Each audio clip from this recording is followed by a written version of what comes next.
No niin, hyvät ystävät, naiset ja herrat.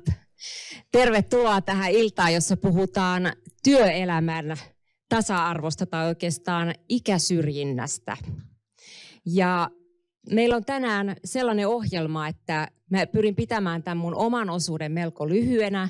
Sen jälkeen meillä on Ilmarisen, meidän yhteistyökumppanin edustaja Kristiina Halonen täällä pitämässä myöskin pienen puheenvuoron, mutta sitten me aika nopeasti mennään tähän varsinaiseen keskusteluun. Eli meillä on täällä 4 asiantuntijan ryhmä, joka on kukin valmistautunut omalla puheenvuorollaan tähän aihepiiriin ja sitten minä haastattelen heitä ja vielä lopuksi sitten teillä on mahdollisuus esittää kysymyksiä. Ja sitten meillä on täällä toimittaja Ira Hammerman, joka sitten fiksusti vetää yhteen tämän keskustelun ja johdattelee sen sitten seuraavaan vaiheeseen, koska kyllä kai me halutaan, että tämä aihepiirin käsittely ei jää tähän, vaan se nimenomaan alkaa tästä ja lähdetään viemään tätä kansanliikkeen muodossa eteenpäin. Eli kysymyshän on siis siitä, että yhteiskunnassa puhutaan eläkeiän nostosta, puhutaan työurien pidentämisestä, mutta miten se käytännössä onnistuu, kun 50 vuotta täyttänyt, puhumattakaan 55-vuotiaasta tai joka lähenee 60, niin hakee töitä, mutta kutsua haastatteluunkaan ei tule. Miten se homma hoidetaan? Eikö se ole turhaa sanahelinää, että sitten pitäisi vaan niitä työuria pidentää, kun ei ole mitä pidentää? Eli miten tästä päästään eteenpäin? Ja itse kansanedustajana olen jo aika pitkäänkin ollut huolestunut tästä asiasta. Ja viime vuonna, kun meillä oli hallitusneuvottelut, niin otin näitä asioita esiin. Ja meidän työministeri Arto Satonen kyllä on hyvin näihin asioihin perehtynyt, mutta koko ajan voidaan tehdä paljon enemmän, eikä tästä ollut tarkoitus tulla mitään poliittista puheenvuoroa, vaan tämä on sellainen asia, joka koskettaa meitä kaikkia. Eli tästä se alkaa ja seuraavaksi mä annan puheenvuoron Kristiina Haloselle, eli miten Ilmarinen näkee tämän asian. Kiitos Pia ja tervehdys kaikille täällä Porkkalan kadulla Ruoholahdessa, että siellä Linjoenpäässä ja lämpimästi tervetulleita minunkin puolesta. Ja mä oon tosiaan Ilmarisen työkykyjohtaja töitä teen täällä itsekin 55+, joten koen tämän teeman kyllä hyvinkin ajankohtaiseksi. Mä sanoisin näin, että tietysti me tehdään eläkeyhtiönä tosi paljon asioita. Tämä työurien jatkaminen ja ikäjohtaminen me on ollut tosi tärkeitä teemaa. Tehdään paljon yhteistyötä tietysti kaikkien meidän asiakkaiden kanssa. Yhteiskunnallisesti pyritään vaikuttamaan laajasti ja ihan kaiken kaikkiaan, jos ajatellaan nyt tätä Suomen tilannetta, meidän väestörakenne on isossa muutoksessa ja lapsia syntyy entistä vähemmän ja työikäisiä meitä on vähemmän ja toisaalta sitten sitä senioripäätä. Meillä on aikamoinen joukko, niin kyllä niin jos koskaan, niin työurien jatkaminen on tällä hetkellä kyllä ihan supertärkeää. Ja tietysti ihan sen eläkejärjestelmän kestävyyden kannalta on huipputärkeää. Mietin, että mitä me eläkeyhtiönä ollaan tehty, tai ylipäätään työeläkeala, niin uusi maksuluokkamalli on nyt uudistettu ja otettu käyttöön. Tämän vuoden alkaa tavallaan käyttöönotto portaittain, mutta siellä erityisesti yhtenä tavoitteena on yli 55-vuotiaiden työllistäminen ja työurien jatkaminen. Me tehdään itse Ilmarisessa jonkin verran selvityksiä, tutkimustoimintaa. Meillä alkuvuodesta julkaistiin tämmöinen pitkä työurat-tutkimus, missä nimenomaan tutkittiin niitä keinoja, niitä toimenpiteitä, millä ihmiset yli 55-vuotiaat haluavat jatkaa vielä työelämässä. Mutta kyllä valitettavaa, niin kuin Pia tuossa totesi, niin kyllä meilläkin se näkyy, että työnantajat on valmiita, halukkaita puhumaan työuran jatkamisesta. Koetaan, että kokeneiden konkareiden osaaminen ja tietotaito on tosi tärkeää, mutta sitten rekrytointitilanteessa aika usein kuitenkin tulee valittua se nuorempi. Että mä väitän, että tässä on tosi paljon sitä ikäasenteesta kiinni, miten me näistä asioista puhutaan, miten me näistä ajatellaan ja ylipäätään se moninaisuuden tuomista työpaikoille ja iso osa, mä väitän, että on sitä johtamista myöskin. Miten me oikeasti sitä rekrytointiprosessia johdetaan. Me tehdään hirveästi vastuullisuustyötä, mutta se pitää näkyä käytännössä. Mutta mä oon aivan innoissani itsekin odottamassa tätä illan tilaisuutta ja oikeinkin antoisaa tilaisuutta teille kaikille. Hienoa, kun olette näin sankoin joukoin täällä. Kiitos.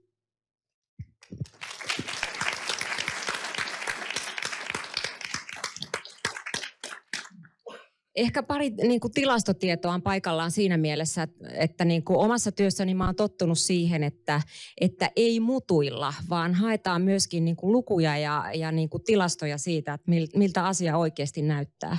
Ja jos verrataan vaikka Suomea Ruotsiin, niin siellä 55-64-vuotiaiden työllisyysaste on 78% ja meillä 71,9%. Eli kyllä se lukukin kertoo jotain siitä, että me ollaan meidän länsinaapurista paljon jäljessä. Ja sitten jos katsotaan niitä tilastoja vielä enemmän, niin siellä on Tanska, Norja ja Islanti vielä ylempänä kuin mitä Norja useissa luvuissa. Että kyllä meillä niin kuin paljon perattavaa on ja itse mietin, että mitä me tehdään tässä yhteiskunnassa väärin, että me ollaan jääty niin pitkälle jälkeen. Esimerkiksi Ekonomiliitto teki viime vuonna sellaisen tutkimuksen, jossa kävi ilmi, että työttömistä 55-vuotiaista tai sen verran täyttäneistä, niin 80% oli sen hakuprosessin aikana, jota he olivat käyneet läpi, niin kokeneet ikänsä jollakin tapaa ongelmalliseksi. Tämä ei ole pelkästään ekonomien kysymys, tai tämä ei liity pelkästään naisiin, vaan tämä on meidän niin kuin kaikkien ongelma. Ja tietysti vielä tuolla eduskunnassa varsinkin tulee niin kuin monta kertaa kysymys siitä, että kun nostaa ongelman esiin, niin onko se sitten jotain toista vastaan.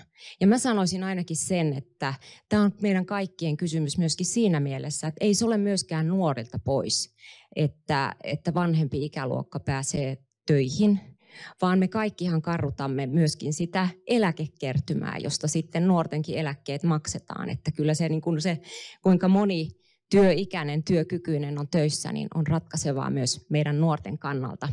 Mutta näköjään mä näytän itse nyt tässä ottavan enemmän roolia kuin mitä mun alun perin piti, niin mun täytyy nyt antaa tämä mikki seuraavalle. Eli meillä on täällä 4 asiantuntijaa ja jokaiselle heistä on annettu ohjeeksi esitellä itsensä ja oma asiantuntemuksensa ja ajatuksensa tästä asiasta, niin päästään ikään kuin vauhtiin tässä. Okei, tämä alkoi tästä. Eli hei kaikille, mä oon Suvi-Anne Siimes, mä teen töitä työeläkevakuuttajien edunvalvonnassa ja olen iloinen alan yhteisestä saavutuksesta, neuvottelutuloksesta, joka tehtiin, kun tämä Kristiinan jo mainitsema niin sanottu suuria työnantajia paljon harmittanut ja myöskin siellä ikäsyrjintää aiheuttanut maksuluokkamalli saatiin muutettua niin, että aidosti uusi niin kuin varttuneempi työntekijä ei aiheuta isolle työnantajalle maksuluokkavaikutusta siinäkään tapauksessa, että hän tulisi työsuhteensa aikana työkyvyttömäksi. Se on ollut iso ja tärkeä asia, sitä jumpattiin aika kauan, että siitä saatiin hyvä lopputulos, joka sitten oli työmarkkinaosapuoltenkin kannalta hyväksyttävä. Mutta se on semmoinen konkreettinen asia niin kuin työssä, mitä on edunvalvojana tehnyt. Ja sitten mä kuulun niihin harvalukuisiin pomoihin, jotka ovat palkanneet omaan työpaikkaansa valintatilanteessa sen yli 50-vuotiaan henkilön töihin. Se on oikeasti tärkeää ja kyllä mä luulen, että mun kohdalla siihen, että niin kuin 2 niin kuin loppusuoran hakijasta se vaaka painu tälle puolelle siinä rekryssä, niin liittyy myös siihen, että mä ajattelin, että jos en mä tee, niin kuka tekee? Ja mä ajattelen, että tavallaan tämä, että johtaminen, omat asenteet ja ajatukset, että miten sä hoidat juttuja silloin, kun se mikrotason päätös on sun oma, niin sillä on merkitystä. Ja niin kuin Pia tuossa sanoi, niin ainakin se ajatus siitä, että me työskenneltäisiin pidempään, pidennettäisiin työuria ja saavutettaisiin niin kuin sitten sieltä työstä käsin se alin tai sen jälkeinen niin kuin vanhuuseläkeikä, niin kyllä siinä ihan aika tosi paljon motivoi se, jos voi olla töissä. Että se on niin kuin yhteiskunnallisesti ihan myöskin tämän niin kuin nykyisenkin eläkeiän hyväksyttävyyden näkökulmasta tärkeää, että kaikenikäiset ihmiset voi kokea, että ne otetaan siellä rekrytointitilanteessa tosissaan. Ja mä oon itse paljon miettinyt, että minkä verran me oikeastaan käytetään sitten isommilla työpaikoilla vaikkapa anonyymiä rekrytointia, että sä pääset tiettyyn pisteeseen asti siellä prosessissa ilman, että se sun ikäs näkyy. Mehän on paljon puhuttu anonyymin rekrytoinnin hyvistä puolista, vaikkapa niin kuin maahanmuuttajataustaisten ihmisten ja erilaisiin vähemmistöihin muuten kuuluvien ihmisten niin kuin työmarkkina-aseman kohentamisessa. Mutta kyllä se ihan niin kuin mun mielestä on relevantti, mietittävä aihe sitten myöskin tässä 55 täyttäneiden rekrytoinnissa.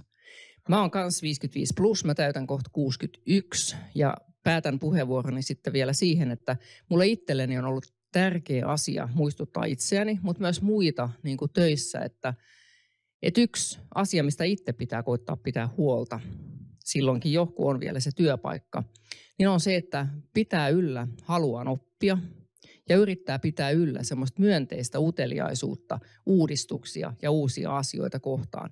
Jos siinä niin kuin kohtuudella pärjää, niin sitten se oma asema, no siellä töissäkin on kivempaa, mutta että se oma asema on ehkä hitusen parempi myöskin sit siinä tilanteessa, että sattuisi joutumaan niin kuin irtisanotuksi ja pois töistä. Kiitos. Joo, hyvää iltaa munkin puolestani. Mä oon Arto Satonen ja tullut työministerinä vajaan vuoden ja kuulun kanssa tähän 55 plus porukkaan. Niin me ollaan siis Pian kanssa päivälleen samanikäisiä, vaikka sitä ei kukaan usko, mutta näin se on. Ja munkin täytyy se vielä mainita, että tällä vaalikaudella olen eka kerran palkannut yli 50-vuotiaan avustajan, eli yli 50-vuotias insinööri. Mutta tosiaan niin ehkä jos muutama pointti, että miksi tämä asia koen tärkeissä, miksi käynnistin myös sen selvityshenkilö Jari Lindströmin pyysin tätä entisen työministerin selvittää näitä keinoja sen lisäksi, mitä nyt on jo toteutettu, mihin tässä Suvi-Anne Siimes viittasi niin ja myöskin paitsi, että etsimään niitä keinoja, niin myöskin tämä on aika pitkälle asenteisiin vaikuttamista ja nostamaan ylipäätään tätä asiaa esille, niin siinä on ehkä oikeastaan niin 3 syytä. Että ensimmäinen on se, minkä Pia tuossa jo mainitsi, että kun meidän tavoite on nyt nostaa 2030-luvulla 80 tämä meidän työllisyysaste kaikkineen, ja se on niin se taso, joka on yhteisesti arvioitu sille tasolle, jolla pystytään meidän hyvinvointiyhteiskunta rahoittamaan, niin sehän ei ylipäätään ole mahdollista, jos meidän yli 55-vuotiaiden työllisyysaste on se 71, mitä Pia mainitsi. Eli se on niin ikään kuin tämmöinen kansantaloudellinen peruste. No sitten toinen on se, että nyt kun tähän asiaan on vähän paneutunut, niin tässä on aivan hirveästi alakohtaisia eroja. Ja se heijastuu itse asiassa myöskin sitten, jos me vertaillaan, jos mennään vähän syvemmälle tähän vertailuun, niin itse asiassa naisten puolella me pärjätään tässä pohjoismaisessa vertailussa selvästi paremmin kuin miesten puolella. Ja mistä tämä niin johtuu? Se johtuu siitä, että sote-alalla on niin huutava työvoimapula, että sinne kaikki eläkeikää lähellä olevat ja eläkeiän ylittäneetkin niin otetaan töihin. Ja sitten taas esimerkiksi opetusala on tyypillisesti sellainen, että siellä tehdään pitkiä työuria ja siellä on aika harvinaista, että siellä sitten työura niin loppuu ennen kuin eläkeikä koittaa. Ja koska nämä on sitten taas niin suuria toimialoja, niin tämä tekee sen niin kokonaisvertailu. Mutta sitten meillä on tosiaan esimerkiksi ekonomit, insinöörit, ICT-alan ammattilaiset laajemminkin on tyypillisesti sellaisia, että sielläkin ne työurat, silloin jos ei tule mitään katkosta, niin nämä yleensä jatkuu siellä lähellä eläkeikää, mutta sitten jos on niin, että yli 50-vuotiaana menettää sen työnsä, niin on huomattavan paljon vaikeampi saada sitä uutta työtä. Ja tähän oikeastaan liittyy se mun 3. syykin, että tämä on kyllä asia, josta, ja mä luulen, että Pia allekirjoittaa tämän myös, että meille poliitikoille tulee todella paljon tästä asiasta viestiä, ja niin on tullut myös minulle, ja siellä tulee todella paljon viestiä ihmisiltä, jotka kokee, että he on erittäin hyvä työkyky ja erittäin hyvä motivaatio. Monilla on lapset jo maailmalla tai niin, että näin, mutta siitä huolimatta sitten ottaa tosiaan se niin sausti pannuun, kun ei pääse niin edes niihin hakemuksiin. Tai ainakaan jos yrittää hakea ikään kuin samalta tasosta työpaikkaa, missä on aikaisemmin ollut, niin tahdo löytyä niin paikkoja. Että tietysti sekin on sitten hyvä kysymys, että voitaisiinko me tehdä jotain vielä enemmän siihen, että tätä vaihtoehtoja voisi olla ehkä laajemmin toisiltakin aloilta. Sieltäkin löytyy esimerkkejä tai vähän toisen tyyppistä tehtävistä. Mutta ylipäätään mä uskon, että tämä on asia, jossa asenteella on tosi iso merkitys.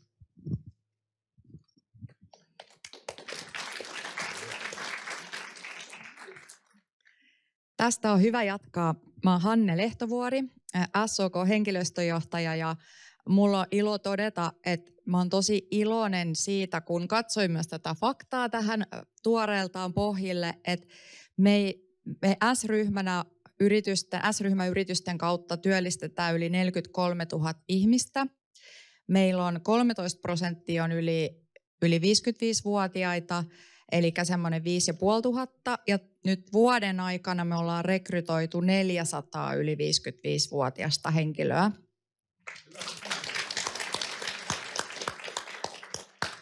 Meille isona työllistäjänä on tosi tärkeää, että kaikki ihmiset voi onnistua töissään ja olla parhaimmillaan.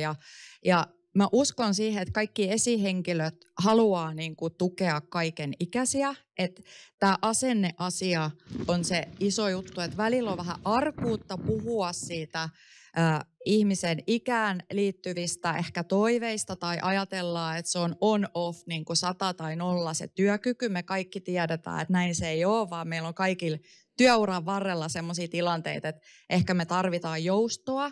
Ja me ollaan huomattu, että just me puhutaan konkareista. Me on tehty tämmöinen konkarimalli Next Milein kanssa muutama vuosi sitten. Eli se just rohkaisee siihen, että puhutaan niistä toiveista, mitä ehkä joustoja, mitä tukimalleja tarvitaan.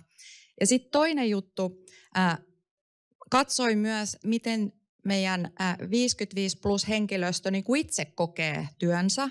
Se on jännä juttu. Kaikkein motivoitunein porukka, 55 plus, tämä 5 500 ihmistä.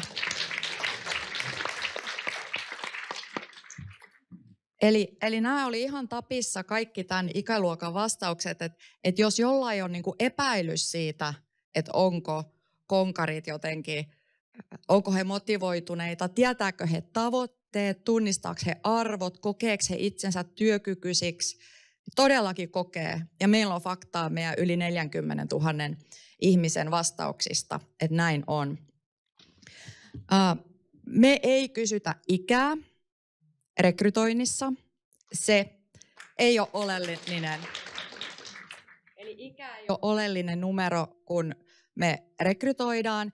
Toki se sitten tulee jossain vaiheessa esille. Se näkyy jossain koulutustiedoissa ja muissa, mutta se ei ole se ensimmäinen, mihin se niinku rekrytointivalinta sit tyssää. Ja tämä muutama vuosi sitten meillä otettiin ihan käytännöksi kokeilun kautta.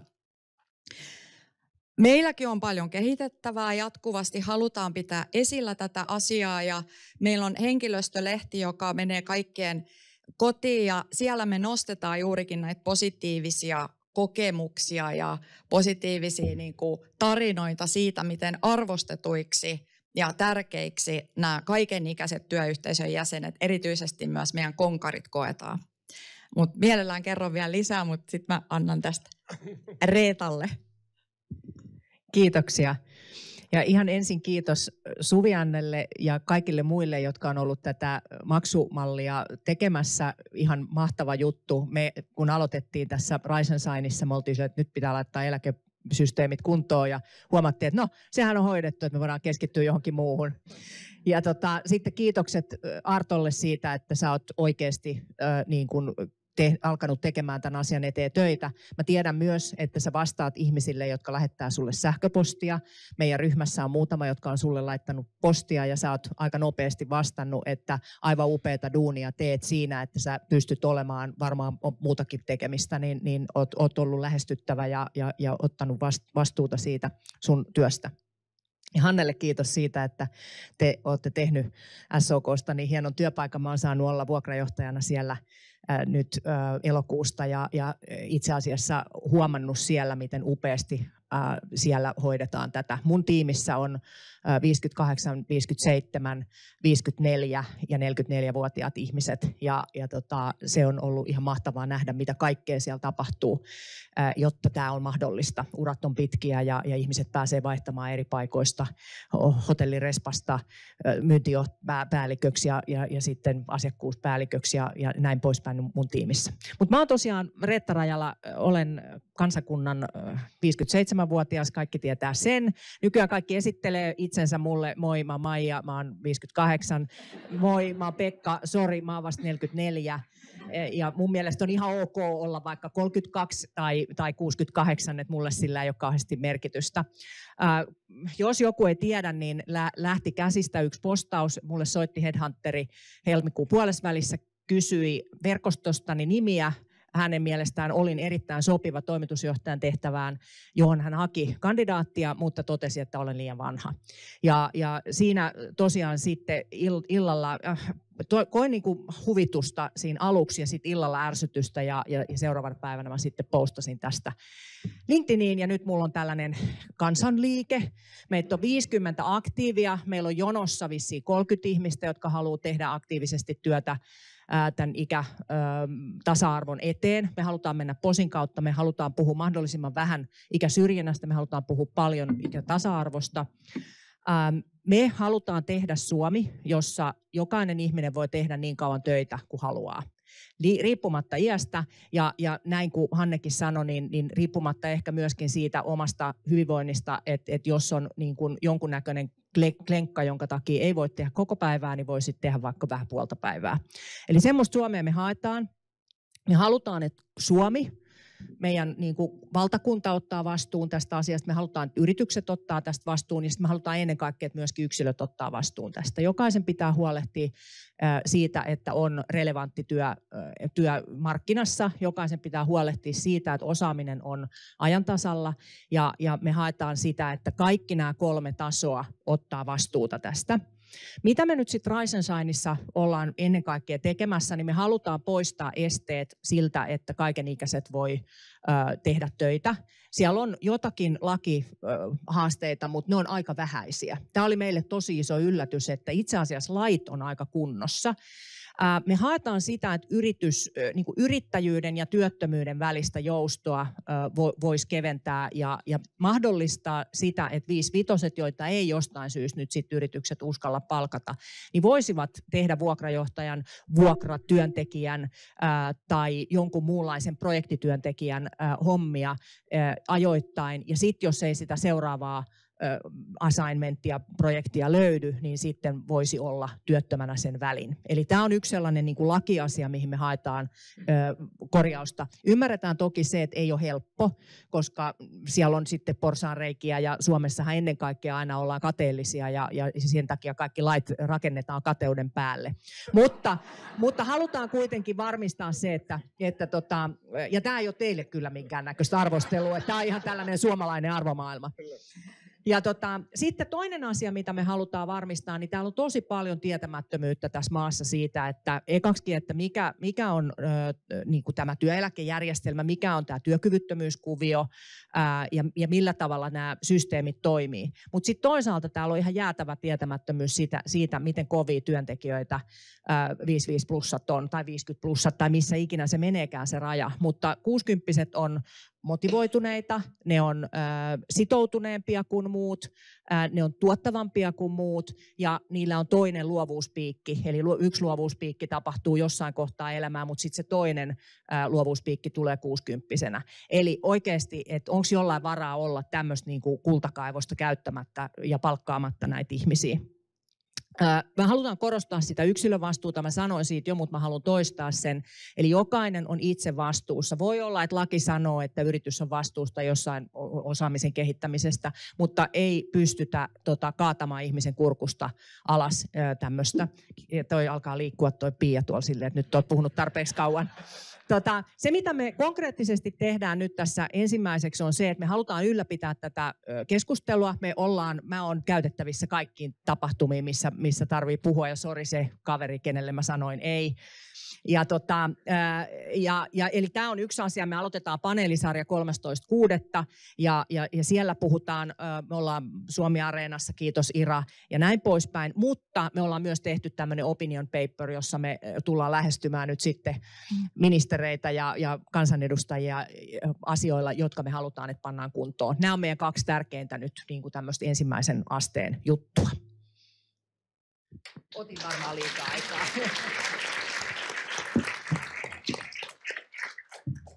Kiitos.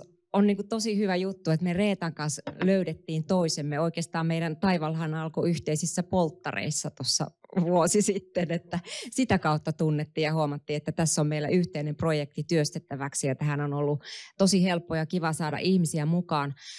Yksi sellainen asia, minkä halusin tässä vielä sanoa, niin on se, että melkein jokainen teistä, joka on ilmoittautunut tähän tilaisuuteen, niin on jotakin kertonut itsestään. Toki on joitain ilmoittautuneita, että on vaan nimi ja sillä lailla, mutta aika moni on kertonut, että mitä tekee työkseen tai että minkälainen se työnhakuhistoria on tai minkälaisia ongelmia on kohdannut. Ja oikeastaan sitä taustaa vasten, kun täällä on paljon sellaisia, joilla on omakohtaista kokemusta työnhausta, mutta paljon myöskin sellaisia, jotka tekevät työtä ihmisten rekrytoinnin parissa ja myöskin esimerkiksi siellä julkisella puolella, siellä TE-puolella ja niin edelleen, että huomattavasti paljon asiantuntevimpia kuin esimerkiksi minä tässä nyt vetämässä tätä paneelia, niin odotan innolla sitten niitä teidän kysymyksiä tässä loppupuolella, että mitä haluatte esittää, mutta mä pyrin nyt tekemään niin, että jokaiselle teistä panelistista vähän räätälöidyn kysymyksen sen perusteella, että minkälaista porukkaa täällä on paikalla. Että vastataan vähän jokaisen toiveisiin. Ja mä aloitan tuosta Artosta. Ja oikeastaan kysyisin ihan siitä, että kun nuo luvut on niin murskaavia meille suomalaisille verrattuna nyt Ruotsiin ja joihinkin muihinkin maihin, niin mitä meidän pitää tehdä, siis sinun ja minun lainsäätäjinä ensinnäkin, että me saadaan asiat korjaantumaan? Joo, siis hyvä kysymys, mutta että se on vähän oikeastaan, että sanoisi hyvin, että kuinka paljon tässä sitten loppujen lopuksi on laista kyse. Tämä oli tietysti iso juttu tämä että tämä yli 55-vuotiaiden viimeisen työnantajan riskiä kevennettiin. Se oli semmoinen juttu, mutta ja se oli tietysti, kun sen selvitystyötehtävän Lindströmille annoin, totta kai hänenkin työtehtävänsä on katsoa sitä lakia ja tullaan katsomaan nämä pohjoismaiset käytännöt hyvinkin tarkkaan ja Ruotsin käytännöt ja meidän alivaltiosihteeri Elina Pylkkänen on tähän asiaan TEMissä erittäin hyvin jo paneutunut ja käytiin tuossa pyöreän pöydän keskustelussa tätä paljon lävitse, mutta jotenkin tuntuu, että enemmän ne asiat on kuitenkin sitten muualla kuin laissa.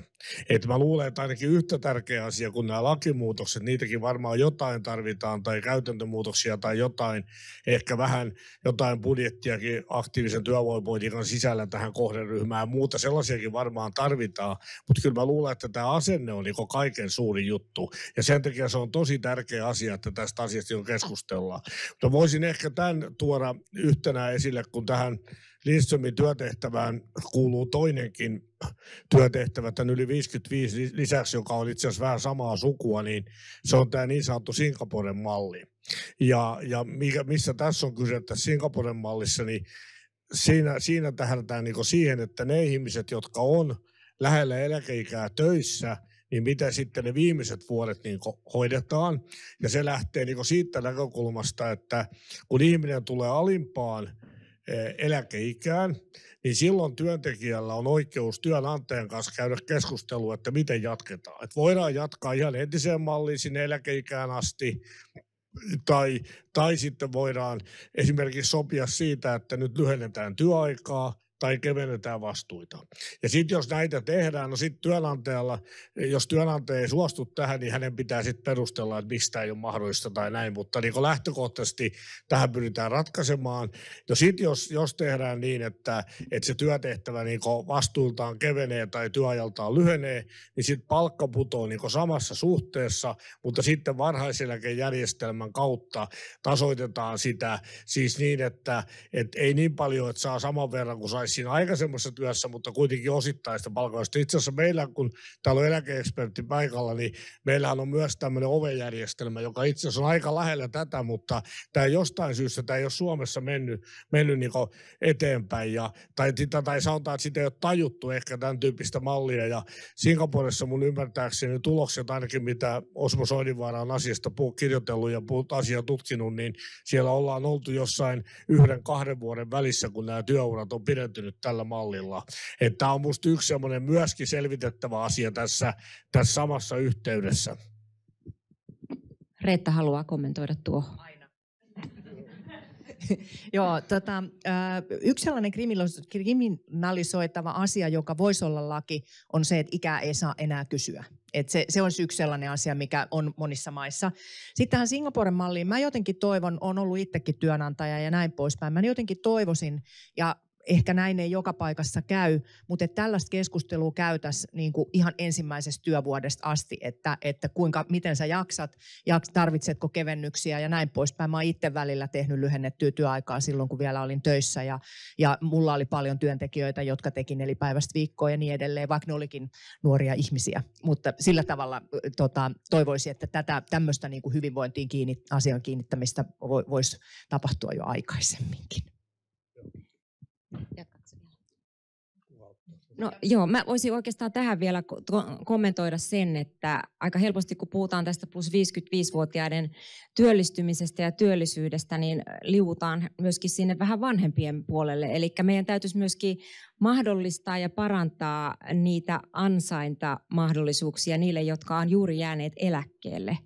Eli tehdä niitä esimerkiksi veromuutoksia sille puolelle, että olisi houkuttelevaa, koska tällä hetkellähän, että jos on eläkkeellä ja tekee töitä, niin nehän lasketaan yhteen ja sitten se veroprosentti määräytyy sen mukaan. Niin oliko meillä, Arto, tähän jotain? Joo, ja itse asiassa tämä on asia, mitä Pia on pitänyt asiakkaasti esillä pitkään. Tässähän sellainen muutos täkseni viime vuoden alusta tehtiin, että tämä työtulovähennys yli 65-vuotiailla tuplattiin. Et sillä on kyllä niinku merkitystä, sit kun on sen ikärajan ylittänyt, että toki tässäkin on asia, että tätäkään ei ehkä ihan hirveästi tiedetä, varsinkin kun se edellyttää vähän niin kuin omaa aktiivisuutta, että siis totta kai se lopuissa verotuksessa sitten tulee näin, mutta se edellyttää vähän niin kuin omaa aktiivisuutta, että jos haluaa heti, niin pitäisi saman tien ottaa verottajan yhteyttä ja arvioida, että paljonko tulee tienaamaan, niin muutenhan siinä käy niin, että se maksetaan niin kuin korkeampaa prosenttia ensin ja sitten vasta saadaan niin kuin jälkikäteen takaisin ja se saattaa tuntua siltä, mutta tämä on ihan merkittävä kevennys nimenomaan niille, jotka tekee tällaista niin kuin osa-aikaista työtä. Sitten tietysti, jos tekee koko aikatyötä, niin sitten sen työtulovähennyksen merkitys ei tietysti suhteessa ole niin iso. Mutta kyllä tämä on ihan niin kuin yksi ilman muuta käyttökelpoinen idea. Ja varmaan on monia muitakin, jotka kannustaa sitten vielä tähän suuntaan. Että sitten tietysti hyvä kysymys on tässä nyt se, että kun meillä tämä TE-palveluuthan uudistuu nyt merkittävällä tavalla.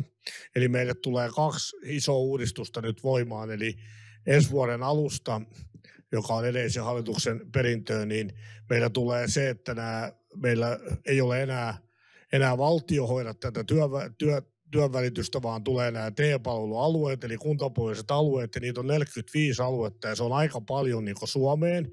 Että se tarkoittaa, että se voi olla vähän liikaakin, mutta siinä on toki myös se ajatus, että silloin ne palvelut tulee todennäköisesti lähemmäksi, ainakin pienemmillä paikkakunnilla ne tulee niin sanotusti lähemmäksi, jolloin sitten ehkä paremmin tunnetaan ne potentiaaliset työnantajat ja myöskin jossain määrin työnhakijatkin ja sitten jo kaikki koulutus ja muut, mitä siihen tarvitaan. Eli tämä on niin kuin yksi sellainen. Ja sitten toinen, mitä mä pidän ihan merkittävänä muutoksena, joka me on Tanskasta kopsattu, on se idea, että työttömyyskassat tulee myös mukaan tähän työnvälitykseen. Ja tämä tapahtuu myös ensi syksystä lähtien. Se lakiesitys on nyt jo eduskunnan käsittelyssä. Ja mä uskon, että tämä on nimenomaan korkeammin koulutettujen ammattilaisten kohdalla tällä voi olla merkittäväkin vaikutus, että jos vaikka työtön ekonomi näkee sieltä Ekonomiliiton kassasta, että mitä kaikkia työpaikkoja on tällä hetkellä tarjolla ja tarvitseeko siihen esimerkiksi jonkun täsmäkoulutuksen lisäksi, että voi sitä hakea ja muuta, niin mä uskon, että tämä voi olla ihan niin kuin merkittäväkin apu. Nämä kassathan tekee tämän täysin vapaaehtoisesti, he ei saa siitä myöskään mitään korvausta, mutta heidän intressi on tietysti se, että mitä nopeammin ihmiset työllistyy, sen vähemmän kassasta menee rahaa. Ja kassathan itse loppasi hallitusohjelmaneuvottelussa silloin, kun siellä Pian kanssa oltiin, niin loppasi tätä, että he saa tämmöisen mahdollisuuden. Ja ymmärtääkseni lähes kaikki näistä isommista kassoista on niin lähdössä tähän mukaan tähän järjestelmään. Että mä uskon, että se tuo hyvän lisän tähän myös, koska se on tietysti äärimmäisen tärkeää, että mitä nopeammin saadaan se työllistyminen tapahtumaan. Sehän on ihan faktatietoa, että oliko se niin, että jos muistan oikein, mutta ainakin niin kuin mittaluokka on oikein, että 6 kuukauden jälkeen, kun on ollut työttömänä, niin riski jäädä pitkäaikaistyöttömäksi on 3-kertainen verrattuna siihen alkuun. Eli sen takia nämä ensimmäiset kuukaudet on äärimmäisen tärkeitä, ja sitä me haetaan myös toki siellä työttömyysturvan porrastuksella, että siinä on myös se taloudellinen kannustin on vahvi siinä alkuaikana. No niin, hei, nyt voitaisiin sitten Suvi-Annea vähän haastattaa. Eli kun sä näet työeläkelaitoksen kannalta tämän asian, niin minkälaisia maksuvaateita tällä hetkellä kohdistuu työnantajaan sen mukaisesti, että minkä ikäisiä työntekijät on? Onko siellä suuria maksuvaateita edelleen kohdistettu niille, jotka palkkaa vähän iäkkäämpää väkeä? No, tästä sitten Kristiina korjaa mua, jos vastaa väärin, kun Kristiina on lähempänä vakuuttamista, mutta kyllähän niin kuin suurin ero eläkemaksussa on tavallaan niin kuin sitten se, että kuinka iso työnantaja sä oot ja kauanko sä oot pitänyt niitä vakuutuksia jossakin ja missä sä oot vakuutettuna, että sulla on asiakashyvitykset ja tämän tyyppiset. Että käytännössähän meillä on muuten niin kuin yksi ja sama maksu kaikille. Ja meillähän on edellisen vuonna 2017 voimaan tulleen työeläkeuudistuksen kautta sitten vielä 2025 vuoden loppuun menossa siirtymäaika tietyn ikäisille työntekijöille siinä, että heillä on hieman korkeampi eläkemaksu ja hieman korkeampi eläkekarttuma, mutta tämän erotuksen maksaa työntekijä itse, eli se ei kohdistu työnantajaan ollenkaan. Et se merkittävin epäkohta oli tosiaan tämä suurten työnantajien maksuluokkamalli, ja sillä oli varmaan hirveän paljon myös vaikutusta siihen, että pienemmissäkin yrityksissä tavallaan niin kuin koettiin, että tämä on nyt jotenkin vaarallista palkata niitä varttuneita työntekijöitä tänne meille, että jos tulee työkyvyttömyys, niin tulee lisää maksua, mutta pienillähän se ei koskaan tullut niin, tuli vaan tietenkin pienelle työpaikalle se harmi, että se on aina vaikeaa, kun pienessä työpaikassa tulee työkyvyttömyys, niin siitä on sitten paljon niin kuin enempi töitä, kun ei ole niitä HR-osastoja ja muita. Et mun mielestä meidän niin kuin työeläkejärjestelmä on mennyt hirveän hyvin 2000-luvulla tehdyissä eläkeuudistuksissa siihen suuntaan, että ensinnäkin on eroja poistettu yksityisen ja julkisen sektorin niin kuin eläkekertymien välillä ja sitten niin kuin myöskin kaikki tämmöisiä ylimääräisiä kakkaroita ja kikkaroita on niin kuin otettu pois, että on aika selkeä, että sitten varmaan niin kuin ne työnantajan kokemat haasteet tulee just siitä, että pienellä työpaikalla ylipäätänsä jokainen rekrytointi on niin kuin suhteellisesti isompi riski. Ja myöskin sitten vaikka se työkyvyn heikentyminen on haasteellisempi tilanne, kun sulla ei välttämättä ole yhtä hyviä mahdollisuuksia ikään kuin räätälöidä sitten niitä töitä sen jäljellä olevan työkyvyn mukaan. Et siinä niin kuin isoilla työnantajilla on se helpotus, että heillä on monenlaisia tehtäviä. Ja sitten heillä on tietenkin niin kuin enemmän ammattilaisia myöskin sit siellä HR-puolella miettimässä ja pohtimassa osin yksin ja osin sitten niin kuin työeläkevakuuttajan kanssa sitä, että mitä näissä työkyvyttömyystapauksissa voi tehdä. Että tämä palautuu sitten osaksi tähän ikään kuin, että kun se pienen työpaikan johtajan pitää olla sellainen aikamoinen yleismies Jantunen usein tosi monessa asiassa, niin se varmaan niin kuin henkilökohtaisella tasolla aiheuttaa semmoista ihan perusteltuukin varovaisuutta. Ja sen takia ehkä katson nyt peiliin ja pidetään Kristiina mielessä, että mietitään vielä, että mitä mekin voidaan niin kuin alana tehdä niin kuin niiden väärinkäsitysten oikomisessa ja niistä mahdollisuuksista kertomisesta, mitä meillä on muun muassa niin kuin työkykyhaasteisiin vastaamisessa ja näin, koska se sitten varmaan ainakin auttaisi siellä arjessa työnantajia ja hälventäisi niitä pelkoja, jotka on perusteettomia. Eli onko jotain sellaisia toiveita tai odotuksia meille lainsäätäjäpuolella, että mitä meidän pitäisi tehdä, että teidän työ olisi helpompaa?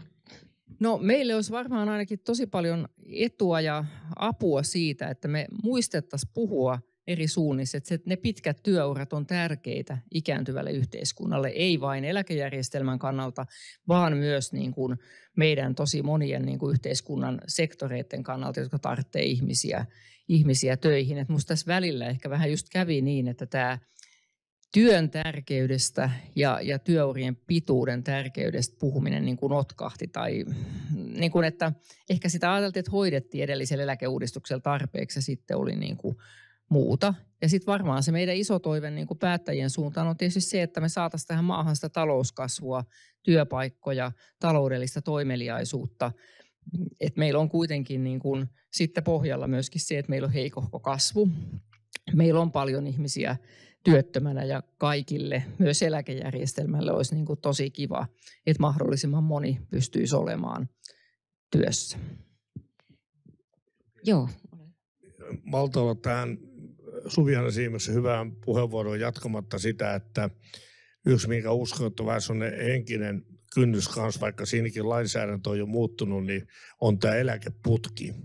Et nythän jo edellinen hallitus on päätti lopettaa tämä eläkeputken. Toki se tapahtuu vaiheittain se lopetus, mutta siinä on myös sellainen yksi, joka teki kyllä niin kuin hallaa tälle asialle siinä mielessä, että sehän oli silloin, kun tämä eläkeputki oli voimissa ja se oli tietysti rakennettu siihen maailman aikaan, jolloin oli esimerkiksi paljon niin, että fyysisesti raskaampia töitä tehtiin ja sieltä saattoi sitten olla, että viimeiset vuodet oli vaikeita ja se oli siihen maailmantilanteeseen tehty mutta siitähän seurasi sitten se, että kun firmassa oli YT-neuvottelut, niin siinähän lähtökohtaisesti aina ne pistettiin jo automaattisesti ensimmäisen pihalle, jotka pääsivät putkeen, koska heidän koettiin, että heillä on sitten niin ikään kuin ratkaisu siihen, että vaikka se 60 olisi ollut parempi kuin 40, niin ajateltiin, että se pärjää sillä putkella ja se 40 on vielä pienet lapset, että sen täytyy saada se työpaikkansa pitää. Niin nyt tässä on vielä se riski, että vaikka tämä putki on nyt jo päätetty ja se aikaa myöten tässä tulee nyt häviämään kokonaan,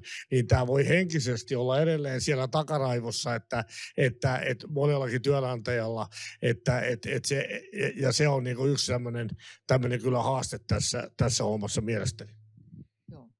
Mä ihan lyhyesti ja hyvin varovaisesti kommentoin vielä tätä, mitä sanoit, mikä on siis ihan totta. Mä luulen, että tästä on myös jäänyt tämmöinen mörkökummitteleen tai tämmöinen toimintatapa tästä putkesta, että meidän toiminta muuttuu hitaasti, että asenteetkin muuttuu nopeammin. Mutta ehkä sellainen, kun sä nostit Pia tuossa alussa tätä työllisyysasteen eroa niin kuin Ruotsiin, niin Ruotsissahan yksi lainsäädännöllinen asia, joka myös selittää pieneltä osin tätä eroa, on tietysti se, että siellä irtisanomisjärjestys niin kuin YT-neuvottelutilanteissa on toisenlainen, eli siellä on tavallaan se, että joka on vikaksi tullut sisään, niin se lähtee ekaksi ulos. Mä en sano, että onko se niin kuin kauhean briljantti kokonaisuudessaan, mutta se ihan varmasti niin kuin selittää sitä, että miksi ruotsalaisilla työnantajilla on vahva intressi pitää niin kuin hyvää huolta niistä työntekijöistä, joilla on takana pitkä työsuhde ja jotka niin kuin on sitten määritelmällisesti vähän varttuneempia. Et sillä tavalla niin kuin lainsäädännössä on tämmöisiä niin kuin vähän epäsuoria asioita, jotka ei ole niin kuin, ne on tarkoitettu jotain muuta juttua varten, mutta sitten niin kuin siinä muuttuvassa maailmassa niin ne voikin, Ruotsissa toimii hyvin niin kuin varttuneempien työllisyyden osalta ja meillä sitten ehkä tämä asennemaailma on näistä omasta menneisyydestämme johtuen hyvin toisenlainen. Tuo on minusta hyvä pointti nimenomaan tuolta kannalta ajateltuna, että koska työnantaja tietää tuon, niin silloin hänen intressissään on myöskin pitää huolta niiden ikääntyvien henkilöiden osaamisesta. Mutta jos mennään nyt ihan tänne niin kuin tavallaan yksilöiden tasolle, niin minulla olisi Hannelle pari kysymystä siihen liittyen. Eli täällä on varmaan, kuten sanottu, meidän joukossa sellaisia henkilöitä, jotka on olleet siinä tilanteessa, että lähettää monia hakemuksia ja sitten tulee joko ei-vastaus tai ei vastausta lainkaan. Niin herää kysymys, että onko siinä sitten siitä iästä nimenomaan se työnhaku kiinni. Joskus se voi olla jotain muutakin, mutta jos se tilanne toistuu eikä oikein siihen saa mitään niin kuin kunnollista tuntumaa, että mistä on kysymys, niin millä tavalla, mikä on sun ohje sille ihmiselle, joka hakee sitä työtä, että pääsee siinä rekryprosessissa eteenpäin? Toi on hyvä kysymys. Ihan ensimmäisenä, ennen kuin vastaan tuohon, niin jos voin kommentoida tuohon Arton nostamaan niin kuin asiaan ja tähän, niin kuin, että miten jää ne vanhat mallit niin kuin mieleen. Että on tosi tärkeää, että me puhutaan näistä ja tuodaan semmoisia niin kuin konkreettisia malleja, että miten esihenkilöt, kun he haluaa onnistua, he haluaa toimia hyvin, että miten he voisivat toimia, niin siihen me tarvitaan kaikkia niin kuin kumppaneita, vakuutusyhtiöitä ja muita näitä oikeita malleja tuomaan, että me onnistutaan. Mutta sitten tähän kysymykseen, että meillä on tietenkin taas isona niin kuin työnantajana se onni, että meillä on myös ammattirekrytoijia ja tosi kokeneita esihenkilöitä rekrytoimassa ja meillä on niin kuin ohjeet, mallit, prosessit ja kaikin tavoin koitetaan tunnistaa sellaiset mahdolliset syrjinnän niin kuin sanotaan porsaareijat ja niin kuin tilkkiä ne ja samaan aikaan sitä asennetta lisätä, että heidät kaikenikäiset ja eri taustaiset ihmiset ja osaajat itse asiassa rikastuttaa sitä meidän työyhteisöä ja mahdollistaa erinomaiset tulokset jatkossakin. Mutta yksilölle nämä yleiset rekrytoijavinkit, itsekin olen saanut tosi paljon rekrytoida, tosin nyt niin kuin enemmän sitä ylintä johtoa sitten sparraan tuen, mutta niin kuin rekrytiimin kanssa kun juttelee, niin se on se, että ymmärtää sen tehtävän ja koittaa siihen heti alkuun laittaa, että mitä osaamista mulla on siihen. Ja sitten on aktiivisesti yhteydessä sinne firmaan. Et meillä tosiaan, niin kuin kerroin, niin meillä ei sitä ikää kysytä, että se ei voi edes vahingossa olla se ensimmäinen niin kuin este siinä. Mutta kyllä nämä ihan, että mitä hakee ja miten koittaa saada sen oman osaamisen puettua sanoiksi, että mitä voi tuoda sinne firmaan. Ja usein tosiaan se on niin, että kokeneemmat ihmiset, mitä me nyt tarvitaan niin kuin työnantajina, me tarvitaan semmoisia niin kuin pitkien prosessien osaajia, että osaa vaikka vähän taloutta ja osaa vähän markkinointia ja osaa sitä niin kuin asiakkaiden kohtaamista, myyntiä, niin usein henkilöt, joilla on pidempi ikäni on myös enemmän sitä laajaa kokemusta ja vaikka tämmöinen pitkän prosessin osaaminen voi olla ihan loistava niin kuin assetti siinä työnhaussa. Sitten toinen, millä me koitetaan myös niin kuin murtaa niitä semmoisia ennakkoluuloja, johon tämmöiset, että vaikka meillä on kesätyöntekijöitä, 18 200 kesätyöntekijää harjoittelijaa rekrytoidaan tänä kesänä, niin ei se ole välttämättä niin, että ne nuoret pelkästään. Että se voi olla, että joku iäkkäämpikin haluaa tulla juurikin osa-aikaiseksi tai kesäajaksi meille niin kuin tosi tärkeäksi työyhteisön jäseneksi. Niin tämmöisiä näkyviä tavallaan niin kuin esimerkkejä siitä, että ikä tosiaankaan ei ole se este, vaan se on enemmänkin mahdollisuus tuoda sitä osaamista. Joo, Reetta, itse asiassa niin sä tulit mulle mieleen tässä sen takia, kun mä jäin miettimään sitä headhunteria. Ja mä muistelen, että oliko se tämä keissi vai joku muu, jossa headhunteri sitten sanoi, että no eihän se nyt häneltä tule se vaade, että se olisi 27-vuotias, mikä palkataan, vaan se on se toimeksiantaja, joka haluaa sen nuoren mieluummin kuin sen vanhan. Haluatko sä kommentoida tämä? No tuntuu vähän siltä, että molemmat osapuolet tässä nyt osoittelevat toisiaan. Eli headhunterit kertoo meille, että se on toimeksiantaja ja toimeksiantajat kertoo meille, että se on se headhunteri. Eli varmaankin meillä löytyy nyt molemmanlaisia niin tyyppejä, että se voi olla se toimeksiantaja. Itse asiassa tapasin tätä headhunteria nyt ihan viime viikolla ja hän Me ollaan ihan hyvissä väleissä, ei mulla jäänyt mitään hampaankoloon, mutta kyllä kävi ilmi, että oli siellä Headhunter-tiimissä oli tämä tulkinta tehty siitä, että se ei ollut asiakkaalta tullut suoraan. He olivat tulkinneet asiakkaan sanomisia näin, että haettiin nuorempaa. Dynaaminen se on yleensä se sana. Se viittaa mukavaan sit nuorempaa. Joo, mä tapasin yhtä toista headhunteria tässä muutama viikko sitten ja ehkä kuukausi sitten. Ja he kertoi keissistä, jossa asiakas oli sanonut, oli ollut yli 60-vuotias yrittäjä, toimitusjohtaja, joka oli sanonut, että hän haluaa nyt seuraajakseen nuoren ja dynaamisen. Ja tämä headhunteri oli sanonut, että kävisikö kuitenkin ihan minkä ikäinen tahansa dynaaminen. Ja olivat tuoneet sitten loppuvaihtoehdoiksi kaksi, joissa oli ikää ja muistaakseni se vanhempi palkattiin. Eli oli niin kuin tavallaan sen toimeksiannon vastaan. Et mun mielestä jokainen headhunteri voi ottaa vastuun siitä, että kouluttaa myöskin hakijoita. Sen sanon vielä noista hakemuksista ja CVstä. Olen pienen rekrytointifirman hallituksessa ja siellä sanottiin näin, että mitä enemmän on ikää, sitä yleisempää on se, että se hakemuksen ja CVn laatu on huonompi. Eli tämä on niin kuin jokaiselle, joka hakee töitä, niin sillä CVllä ja sillä hakemuksella on tosi paljon merkitystä. Eli siihen kannattaa kiinnittää huomiota. Itse kun tein 20 vuoden jälkeen, nyt kun haen hallituspaikkoja, tein CVtä, tein sitä 2 kuukautta. 3 hallituksen puheenjohtaja kommentoi sen CVn ja tein sitä siis todella kuin Iisakin kirkkoa. Yhtä hallituspaikkaa ei sillä CVllä kyllä ole tullut, että ei voi kehuskella. Ja sitten toinen asia hakemuksista, niin 400 hakemusta, olen laittanut 600 hakemusta tänä vuonna.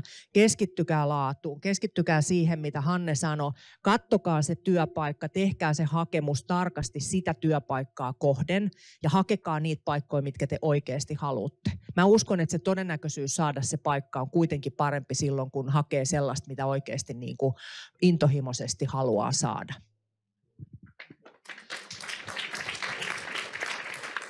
Ja mulla on ihan lyhyt vaan kommentti vielä tuohon, mitä oli hauskaa, Reetta, että sanoit, että miten olet niinku tehnyt CVtä, mutta mä oon tehnyt paljon sellaista mun kavereiden aikuisille lapsille. Mä oon palauttanut palvelusta, jonka mä itse sain vuonna 2006, kun mä en osannut tehdä CVtä. Ja silloin oli muuten headhunter, kun sä oot tehnyt se CV, että me voidaan käsitellä sua. Ja sitten mä kysyin, miten se tehdään. Ja hän sanoi mulle tärkeän asian, että no mutta et kuulet, kerro, että mitä sä oot oppinut niissä töissä. Ja mä oon sitten tätä vienyt eteenpäin, mutta että sä voit pyytää ihan kaveria. Se on hirmu tärkeää, että sun kaveri lukee sun CVn tai hakemuksen, että ymmärtääkö se, mitä sä oot tehnyt. Niin kuin ymmärtääkö se, että missä sä oot hyvä. Jos ei se kaveri ymmärrä, niin ei kyllä se rekrytoijakaan ymmärrä. Että sitä ihan oikeasti kannattaa käyttää sitä omaa lähipiiriä tällaiseen, koska jokainen meistä luulee kirjoittaneensa niin kuin on ajatellut, mutta sinä et lue sitä minun ajatustani, vaan sä luet vaan sen, mikä on se teksti.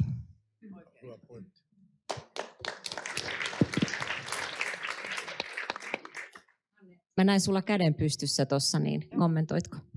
Joo, kiitos. Mä olisin vielä jatkanut itse asiassa tuosta CVn tärkeydestä, niin juuri veit sanat suusta siltä osin, että kannattaa pyytää niinku apua, että nykyään löytyy tosi hyviä malleja ja persoonallisuuttakin saa olla. Ja se, mitä yleensä just kysytään, että mitä olet oppinut ja mitkä on ne tärkeimmät saavutukset, niin niitä kun kirjoittaa siihen ja sitten harjoittelee sitä työhaastattelua varten, niin pärjää pitkälle. Ja itse opin tuossa viime viikolla ihan tämmöisen jutun, että kun tutkitaan, mihin ihminen kiinnittää huomiota, niin tähän voi sekä ne headhunter-firman researcherit ja itse niin kuin CVn tekijät vaikuttaa, että jos laittaa tänne vasempaan yläkulmaan sen tekstin, niin sen yleensä ihminen näkee ensimmäisenä ja muistaa pisimpään. Eli tänne laitetaan se tärkein asia ja useinhan se headhunterin paperi, niin täällä on se ikä, niin kuin miksi. Mutta tänne pitäisi laittaa se oma ydinosaaminen tai ne että miksi minä olen hyvä. Niin ihan tämmöisetkin tutkitut asiat ja niiden käyttöön ottaminen niin kuin arjessa, niin ne vaikuttaa myös niihin asenteisiin. Äläkä nyt sitä ikää laita sinne CV:hen. Ei ole enää ajankohtaista.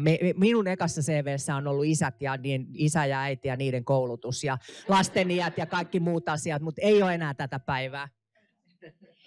Entäs jos mennään sitten 1 pykälä eteenpäin, eli sitä työnhakijaa lykästää ja se pääsee siihen työhaastatteluun, niin millaisissa tilanteissa olet ollut ja minkälaisia niin kuin neuvoja siihen annat, että mitä kannattaa tehdä ja mitä ei missään tapauksessa kannata tehdä?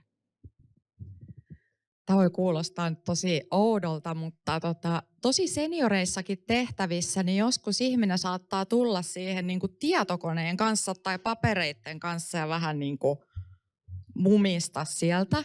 Et johtajien niin kuin suurin toive on, kun kysytään, että mitä osaamista haluaisit kehittää, niin esiintymistaitoa. Ja se on oikeasti ihan tosi tärkeä juttu, että taas tässäkin voi ottaa sen ystävän vaikka avuksi tai peilin ja harjoitella se, että mä itse satuin lukemaan nuorena, kun meni ekaa työhaastatteluun, niin semmoisen saksalaisen, ei ollut ruotsalainen positiivinen kirja, mutta saksalainen, että pitää niinku seistä peili edessä ja tehdä power pose ja niinku, että minä olen hyvä, kyllä minä tästä onnistun, niin tämmöisetkin niinku tavallaan omat psyykkaukset harjoittelee sen oman spiikin. Yleensä mä kuuntelen, että osaako tiivistää, osaako kertoa jotain tunnuslukuja, että mitä on saanut aikaiseksi, pystyykö kertomaan, minkälaista palautetta on saanut, että reflektoiko. Ja sitten se tosi tärkeä, mitä tässä Suvi-Annekin nostit, se oppiminen, että mitä olet oppinut, niin kerro se. Ja kerro niistä vaikeista tilanteista, kokeneet ihmiset on kohdannut varmasti elämässä vaikeita tilanteita. Miten niistä on selvitty? Miten on saatu muut ihmiset mukaan? Tämmöisiä konkreettisia esimerkkejä. Ja sitten kun on se oma dynaaminen itsensä siinä haastattelussa, niin yleensähän haetaan semmoista ihmistä, jonka kanssa on kiva työskennellä. Niin ihan oma itsensä ja vaikka vähän jännittäisi, ei se haittaa yleensä. Se kertoo sen, että on niinku tosissaan. Mutta to the point. Nyt kun mulla on näitä nyt kun tässä on näitä rekrytoijia ja headhuntereita tavannut, niin ne kertoo näitä tarinoita, niin yksi sellainen neuvo kanssa siihen, että älä pyydä anteeksi sitä sun ikää. Ei kannata mennä haastatteluun ja sanoa, että mä oon jo 56 ja haittaako se nyt tässä duunissa. Ja näitä tyyppejä oikeasti, ja se voi lipsahtaakin vaikka huomaamatta, koska jos on jo jonkun aikaa hakenut duunia, niin voi olla semmoinen olo, että nyt tämä ikä on jotenkin ongelma, mutta ei kannata sitä korostaa ja lähteä sen kanssa niin kuin ensimmäiseksi liikenteeseen, että anteeksi, että mä oon tämän ikäinen. Mä oon tämän ikäinen, koska mun tosi kova sen takia just, että muistetaan se. Ja nämä, niin kuin, että peilin edessä sanoo, että mä oon oikeasti tosi kova, just siksi, että mä oon tämän ikäinen. Yksi sellainen väite, mitä silloin tällöin ainakin itse olen huomannut, niin on se, että iäkkäämpää ei palkata sen takia, että hän vaatii kovempaa palkkaa. Että on niin kuin edullisempaa ottaa sellainen pikkasen vähemmän kokenut henkilö, jonka saa halvemmalla, niin mitäs Hanne siihen vastaat? Niin. Yleensä taas niin kuin yrityksissä on semmoiset niin kuin palkkaraamit ja sitten niistä niin kuin saahan sitä pyytää, mutta sitten ehkä siinäkin se kokenut rekrytoiva esihenkilö niin osaa neuvotella siitä palkasta ja toki sitten se sama DD, mitä teette due diligence, kun mietitte, että mihin haette, niin tehän katsotte, että mitkä ne on ne palkkatasot yleensä. Niin sitten kun on oma kohtuullinen palkka, että toisinaan se on hyvä, ettei alihinnoittele itseään, tietää myös, että mikä on tämä paikka ja tietää se oman arvon. Mutta sitten myös, että on valmis keskustelemaan siitä, että meillä ei ole toi mikä ongelma, koska meillä on tehtävä vaativuuden mukaiset palkat, tai sitten kun on testissä tulee minimipalkat ja sitten tulee ne, mitä me maksetaan lisää, niin itse asiassa taas kun katson noita meidän työyhteisötutkimuksen tuloksia, niin myös 55 plus henkilöt on kyllä tosi tyytyväisiä siihen palkkaan. Et sit se on ihan hyvä, että osaa neuvotella, mutta ei pidä myöskään ylihinnotella. Et on valmis keskustelemaan. Toi Reetan kansanliike, joka nyt tähän on muodostunut tämän asian ympärille, niin on tosi kiehtova juttu ja mä oon niin kuin tosi ylpeä susta, Reetta, että sä oot lähtenyt tähän. Ja se vaatii paljon energiaa. Yksi sellainen keskeinen osa sitä on se, että sitä ilosanomaa pitää levittää myöskin työnantajille, eli käytännössä siis yrityksiin ja myöskin julkiselle sektorille. Niin miten se on parasta tehdä? Toivon, että siitä rivistä jokainen teistä antaa oman näkemyksensä siihen, että millä tavalla tätä ilosanomaa kannattaa viedä työnantajille. Toivon medialta vastuuta tässä näin, eli uskoisin ja toivoisin, että media nyt ainakin tällä hetkellä kirjoittaa tästä asiasta paljon. Mä toivon, että se jatkuu ja media kantaa oman vastuunsa tämän asian osalta. Mä ihmettelen sitä, että yritykset on ollut todella hiljaa. Eli niin kuin mä oon saanut 800 ihmiseltä viestejä ja mua on pyydetty sinne ja tänne ja tonne, niin peruspalkkaava työnantaja on ollut todella hiljaa. Ja tätä mä ihmettelen, että missä on Hannet, että miksi tämä osa porukasta on tosi hiljaa.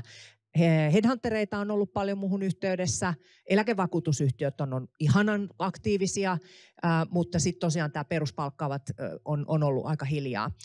Tätä mä varmaan tuun haastamaan tuolla linkkarissa jonkun ajan päästä, että miksi te ette sano mitään. Silloin kun mä kysyin yrityksiltä ihan alussa, että mikä tässä oikein mättää, minkä takia niin kuin tämä tilanne on tämä, niin mä sain kaikki vastaukset privana. Eli jostain syystä yritykset eivät uskalla nyt ottaa kantaa tähän keskusteluun ja kutsuisin kyllä kaikki yritykset tähän vahvasti mukaan.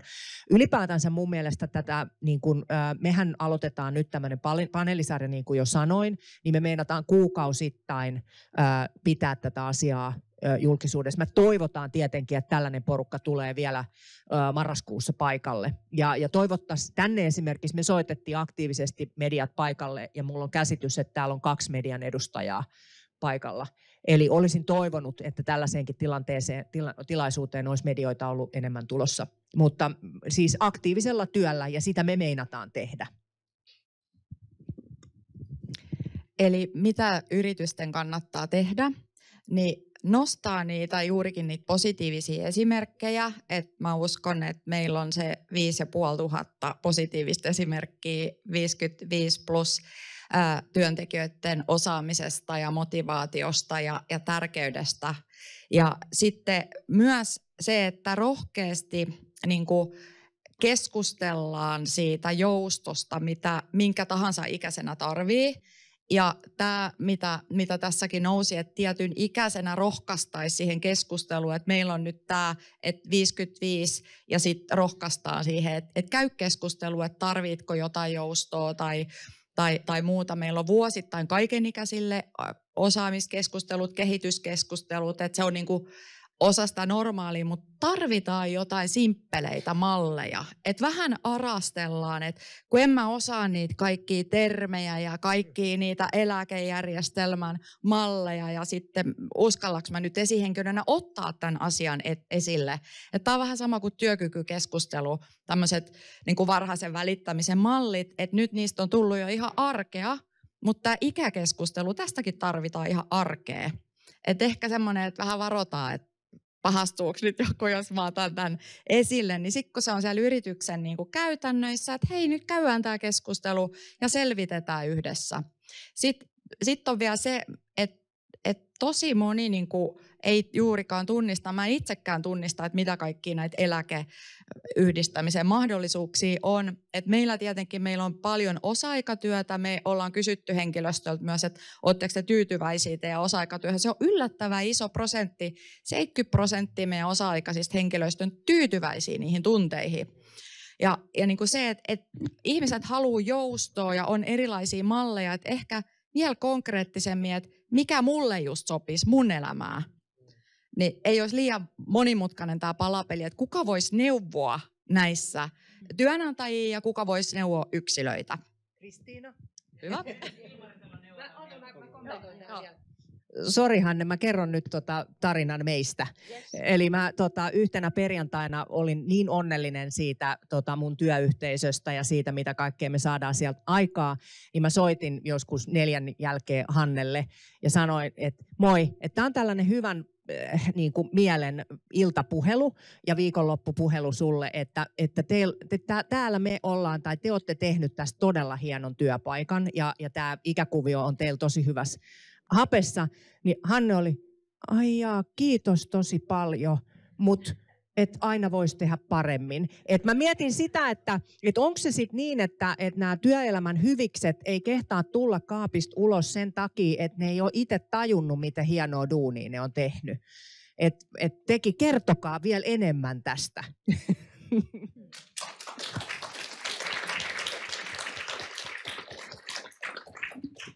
Ehkä se, mikä mun tulee ensimmäisen mieleen, niin on ehkä se, että jos tästä vaan nousee niin riittävän vahva liike ja tämä asia niin kestonuttaa, niin sitten se kääntyy niin sille puolelle, että yrityksethän hakee ja työnantaja hakee tämmöistä yhteiskunnallista niin hyväksyttävyyttä ja tällaista niin maita, että sanotaan nyt esimerkiksi vaikka ympäristö, niin kuka merkittävä yritys haluaa tällä hetkellä olla niin, että se ei pidä ympäristöasioita tärkeänä.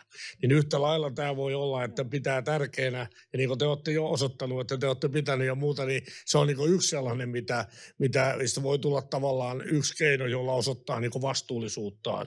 Niin mä luulen, että se on niin ihan merkittävä. Sitten se, mikä mulle jäi mieleen, kun meillä oli se pyöreän pöydän keskustelu, niin siinä oli aika hauska formaatti yksi kohta, kun me haettiin sitten sellainen työnantaja, että joka haettiin ihan tämmöinen, ei haettu nyt ihan tällaista niin kuin isoa yritystä, vaan tämmöinen pienempi työnantaja, jolla olisi näyttöä siitä, että he on ottanut useita yli 5-vitosia töihin ja löysin sellaisen tuosta ihan omalta kotipaikkakunnalta kuin Niemen tehtaat ja se oli sitten hauska, kun heidän toimitusjohtajansa, joka on mun ikäinen kaveri ja lähtökohtaisesti siis 57 ja hän sanoi, että hän mielellään aina yrittää palkata itseään vanhempia töihin, kun on mahdollista, niin hän kävi sitten läpi. Siinä oli muistaakseni 4 tai 5 esimerkkiä henkilöistä, jotka oli tullut heille, kun he oli ollut 60, ja minkä takia he olivat tulleet, ja mikä oli se motiivi, että he oli tullut. Ja siellä oli aivan eri taustalla. Siellä oli yksi paikallisen puhelinyhtiön entinen toimitusjohtaja, joka oli ollut aivan eri tason tehtävissä, kun hän tuli sitten, oli nyt vissiin jonkinlainen markkinointipäällikkö. Siellä oli entinen vakuutusjohtaja, joka oli ajatellut viime aikana, että hän tekee ihan jotain muuta, ja nyt hän oli puuseppänä siellä. Eli siis tavallaan tällaisia juttuja, ja se oli musta siellä, kun hän oli tosiaan henkilöltä esittelinä, ja oli kaikkien kanssa käynyt läpi se, että mikä oli heidän motiivinsa, että he tämän ikäisenä niin tulivat ihan toiseen työhön, missä olivat olleet toiseen työnantajalle. Ja moni oli toki myös pienemmällä palkalla, mitä oli ollut aikaisemmin, mutta heidän oma talouden tilanne oli jo sellainen, että se sen mahdollisti ja halusi vaan tehdä toisenlaista työtä. Niin tällaisia positiivisia esimerkkejä on kyllä tärkeää tuoda eteenpäin. Joo, ja mä ehkä siis lyhyesti kanssa sanon, että mä ajattelin itse, että positiiviset esimerkit on tärkeitä, ja tässä niin kuin S-ryhmä tai ylipäätänsä isot palveluyritykset on semmoisesta tärkeitä, että siellähän me nähdään niitä monenikäisiä ihmisiä. Se on meille myös kauhean tärkeää, että me nähdään niin sanotusti frontissa erilaisissa asiakaspalvelutehtävissä varttuneita ihmisiä ja me saadaan heiltä hyviä palvelukokemuksia. Kyllä mäkin muistan, tiedätkö, jostakin ehkä 7-8 vuoden takaa. Muistan, mä kävin jossain leipomossa tai jotain. Sitten mä olin vähän hämmentynyt, kun itse asiassa oli kahvila, se oli vähän hitaampi se työntekijä. Ja mua jotenkin ehkä vähän ärsytti siinä tilanteessa, kun mä menin sen kahvin kanssa sinne pöytään, ja mä ajattelin, että tämä ei ole todellista, että mä ajattelen näin. Että tavallaan mikä on se meidän kuva siitä, että miten joku työ pitää tehdä, niin sehän muuttuu myös vaan esimerkkien ja kokemusten kautta. Mutta sitten ehkä yksi tämmöinen headhunter-terveinen, jos täällä niinku on headhuntereita, niin tuli mieleen vaan tästä näin, että kun voi vaihtaa töitä ja teilläkin voi vaihtaa. Niin kyllähän niinku yksi asia sille headhunterillekin on, että sä osaat katsoa sitä tyypin hyvää hakemusta myös sellaisin silmin, että no, mihin muuhun tästä tyypistä olisi. Koska se on myös sellainen, että sitten kun sä oot niinku varttuneempi ja sä oot tehnyt vaikka saman alan töitä tosi kauan, niin sähän voit tulla niinku se innostuksen määrä, jossa voitkin vähän kaartaa siitä johonkin sivuun ja oppii lisää sitä uutta. Että se on ehkä semmoinen alihyödynnetty potentiaali, eikä se ihan aina edes ole sitä, että sun pitäisi hankkia siihen väliin jotain lisäkoulutusta, vaan tavallaan siitä, että mitä sä oot oppinut ja mitä sä osaat, niin sä katsositkin niinku rekrytoijana sitä, että no jos tämä ei ole tähän, mutta että olisiko tästä nyt niinku joku toinen, ja se on semmoinen, mitä ainakin isot työnantajat vois tosi hyvin käyttää. Ja sitten se voi innostaa sitä työhön pääsevää myöskin niin kuin sit pidentämään sitä työuraa sieltä sen alimman eläkeiän ylikin, kun sä teetkin jotain muuta kuin mitä sä teet ne edelliset 35 vuotta.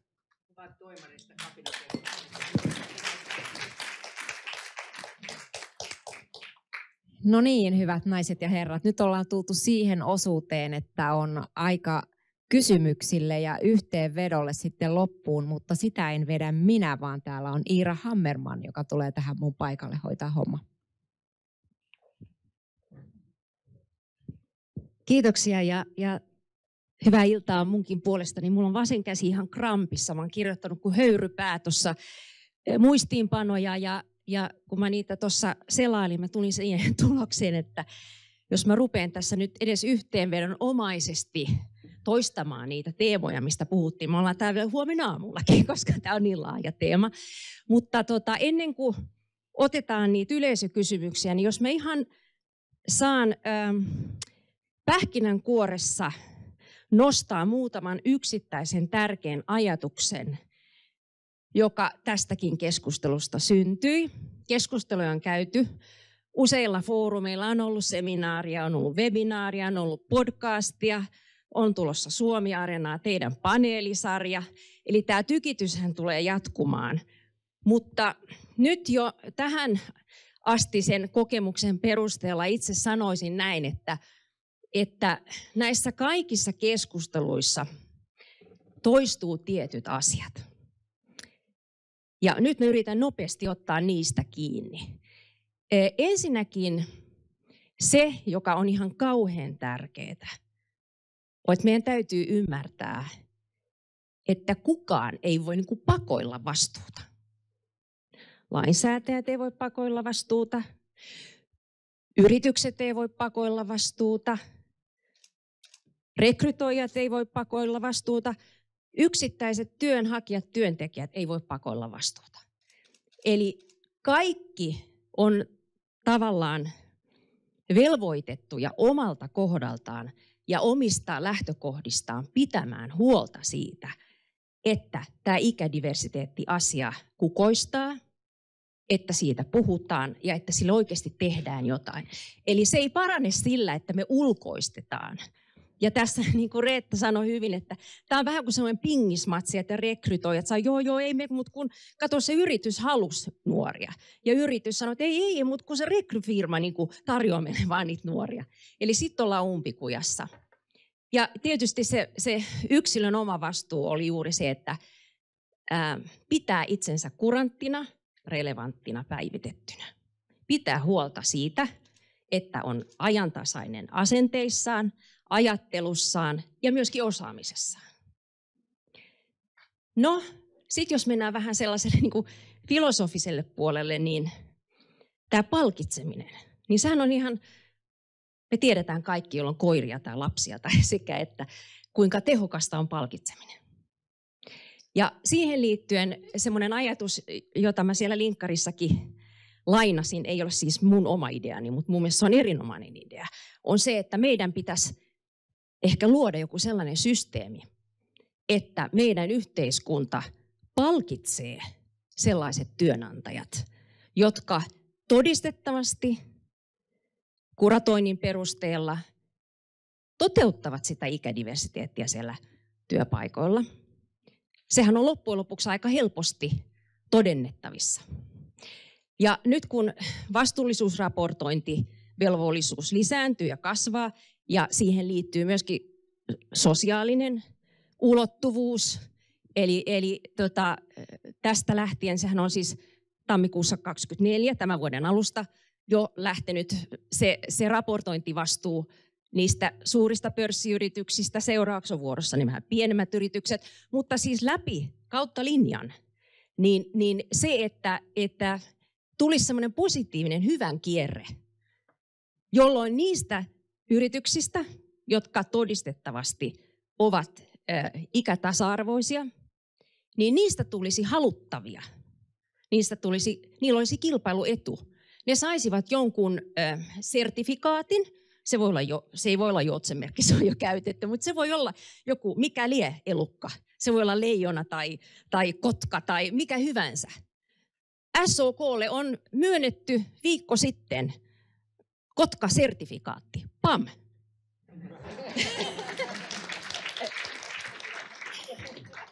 Ja kappas vaan, ihmiset haluaa mennä sinne töihin.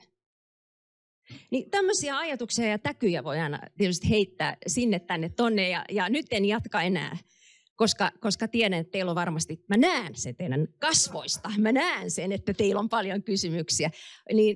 Otetaan tästä ihan sitä mukaan, kun kädet nousee. Ole hyvä. Ja kertokaa mielellään, keitä te olette. Joo, kiitos oikein paljon Liisa Haneen, mikro- ja yksinyrittäjät ry, ja mä oon tulenpalavasti odottanut tällä puheenvuoroa. Ensinnäkin aivan loistava idea tuosta, että palkittaisiin. Mä tartun siihen nyt kahdesta kohdasta. Maksuluokkamalli, ei se suinkaan, te hehkutatte sitä ihan hirveästi, mutta sehän jättää valtaosan yrityksistä kokonaan sen ulkopuolelle. Eli tämä hieno maksuluokkamallihan toki niitä suuria työnantajia auttaa ja helpottaa, mutta vain niitä, ja niitä on vain 4000 kappaletta, joista vain 200 kappaletta saa sen täyden hyödyn, kuten SOK, ja teillä on sellaisia työpaikkoja, että te voitte sinne palkata myöskin vähän ikääntyneempää porukkaa, esimerkiksi kaupan kassoille ja muuta. Se ei suinkaan onnistu kaikille, eli maailma ei suinkaan ole musta niin kaunis sen maksuluokkamallin kanssa kuin voisi olla, mutta tartutaan siihen, ja miksei sitä voisi viedä sinne myöskin pienille työnantajille. Koko 2000-luvun kaikki työpaikat on syntynyt mikroyrityksiin ja pienyrityksiin. Koko 2000-luvun. Ei niin hienosti kuin se meneekin SAK:lla ja monilla muilla isoilla työnantajayrityksillä, niin sinne ei synny tarpeeksi työpaikkoja. Meidän on ihan kerta kaikkiaan pakko katsoa sinne pienyrityksiin ja mikroyrityksiin. Ja silloin sitä maksuluokkamallia voisi laajentaa. Eli palkita siitä, että hekin palkkaa yli 55-vuotiaita, koska siellä on niitä pelkoja ja ne on ihan relevantteja, ne pelot myöskin, joten se on yksi asia. Ja toinen asia on se, että te kokonaan jätitte käsittelemättä ison palasen tätä kuvaa. Eli nyt kun tosi paljon siirtyy sitten pois työelämästä ikäsyrjinnän takia, etenkin 55-vuotiaita naisia, mihin ne menee, niistä tulee yksinyrittäjiä.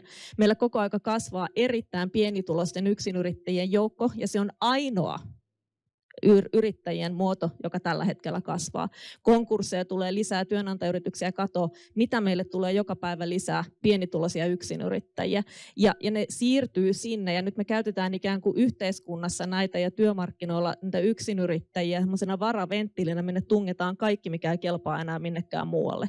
Osatyökykyiset, naiset, 55-vuotiaat. Ja tämän mä haluaisin nimenomaan osoittaa teille, että aiotaanko lainsäädännöllä jollain lailla puuttua tähän, esimerkiksi parantaa sitä sosiaaliturvaa, mihin täällä niin kuin viittasi sekä Reetta että Pia viittasi siihen myöskin. Parannetaanko me tätä sosiaaliturvaa sillä lailla, että se työssä liikkuminen tehdään helpommaksi vaikka yrittäjyyden ja palkkatyön välillä, osa-aikaisen yrittäjyyden, osa-aikaisen työsuhteiden välillä tai kevytyrittäjyyden ja työsuhteiden välillä, muuttuneen työelämän kannalta.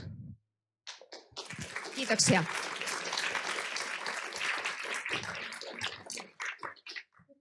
Haluaa tarttua tähän kysymykseen? Mä tartun sen maksuluokkamallin osalta sillä tavalla, että se uudistus, mikä maksuluokkamalliin tehtiin, on se, että iso työnantaja tietyissä tilanteissa, joka tässä on se, että hän palkkaa yli 55-vuotiaan, voi välttyä vakuutusmaksun korotukselta siinä tapauksessa, että tämä työntekijä tulisi työkyvyttömäksi. Siinä ei ole kysymys minkäännäköisistä alennuksien myöntämisestä, vaan korotusten poistamisesta tietyissä rajoitetuissa tapauksissa. Voisin ehkä sen verran vastata tähän, että tämä on yksi asia, joka on kyllä huomioitu hallitusohjelmassakin, että on se, että kun meillä on ihmisiä, jotka tienaa osittain yrittäjänä, osittain palkansaajana, siellä voi olla vielä jotain apurahojakin, niin tämän ikään kuin sosiaaliturvan yhdistelmä, tämä on nyt meillä niin kuin työn alla, mutta pakko sanoa, että tämä on kyllä helpommin sanottu kuin tehty, koska tätä on aika pitkään kanssa yritetty ratkaista, mutta se on nytkin siis kirjattu, ja tämähän on erityisesti, monilla aloilla tulee vastaan, mutta esimerkiksi tiedetehtävät on sellaiset taiteille, joilla on tämän tyyppistä urheilijoillakin saattaa olla. Se on niin kuin osuu tiettyyn ryhmään ja se on kyllä ihan totta, että siis tämä yksinyrittäjien määrähän meillä koko ajan kasvaa, mutta kieltämättä meillä on se on ollut erittäin huono, meillä työnantajayrittäjien määrä ylipäätään, siis hyvänäkin aikana se pysyy tasaisena, ja nyt se on pudonnut viimeisen 2 vuoden aikana 10%, ja itse asiassa näiden hallituksen työmarkkinauudistusten, jotka on vähän aiheuttanut keskusteluakin, niin keskeinen idea nimenomaan on se, että tämä just tähän PK-yritysten työllisyystilannetta pystyisi saamaan paremmaksi sitä rekrytointia. Sille liittyy muun muassa henkilöstöirtisanomisen helpottaminen ja moni muu asia, takaisinottovelvoitteen poistaminen alle 50 hengen yrityksiltä ja muita, jotka niin kannustaisi nimenomaan tätä ikäluokkaa. Sitä työnantajan riskiä tässä kohderyhmässä niin kevennetään. Haluan sen verran korjata, että mä olen sitä kansanosaa, joka on sitä mieltä, että meillä ei ole varaa korottaa mitään sosiaaliturvaa. Meidän täytyy jotenkin pärjätä vähän pienemmällä rahalla, mutta haluan hakea joustoa.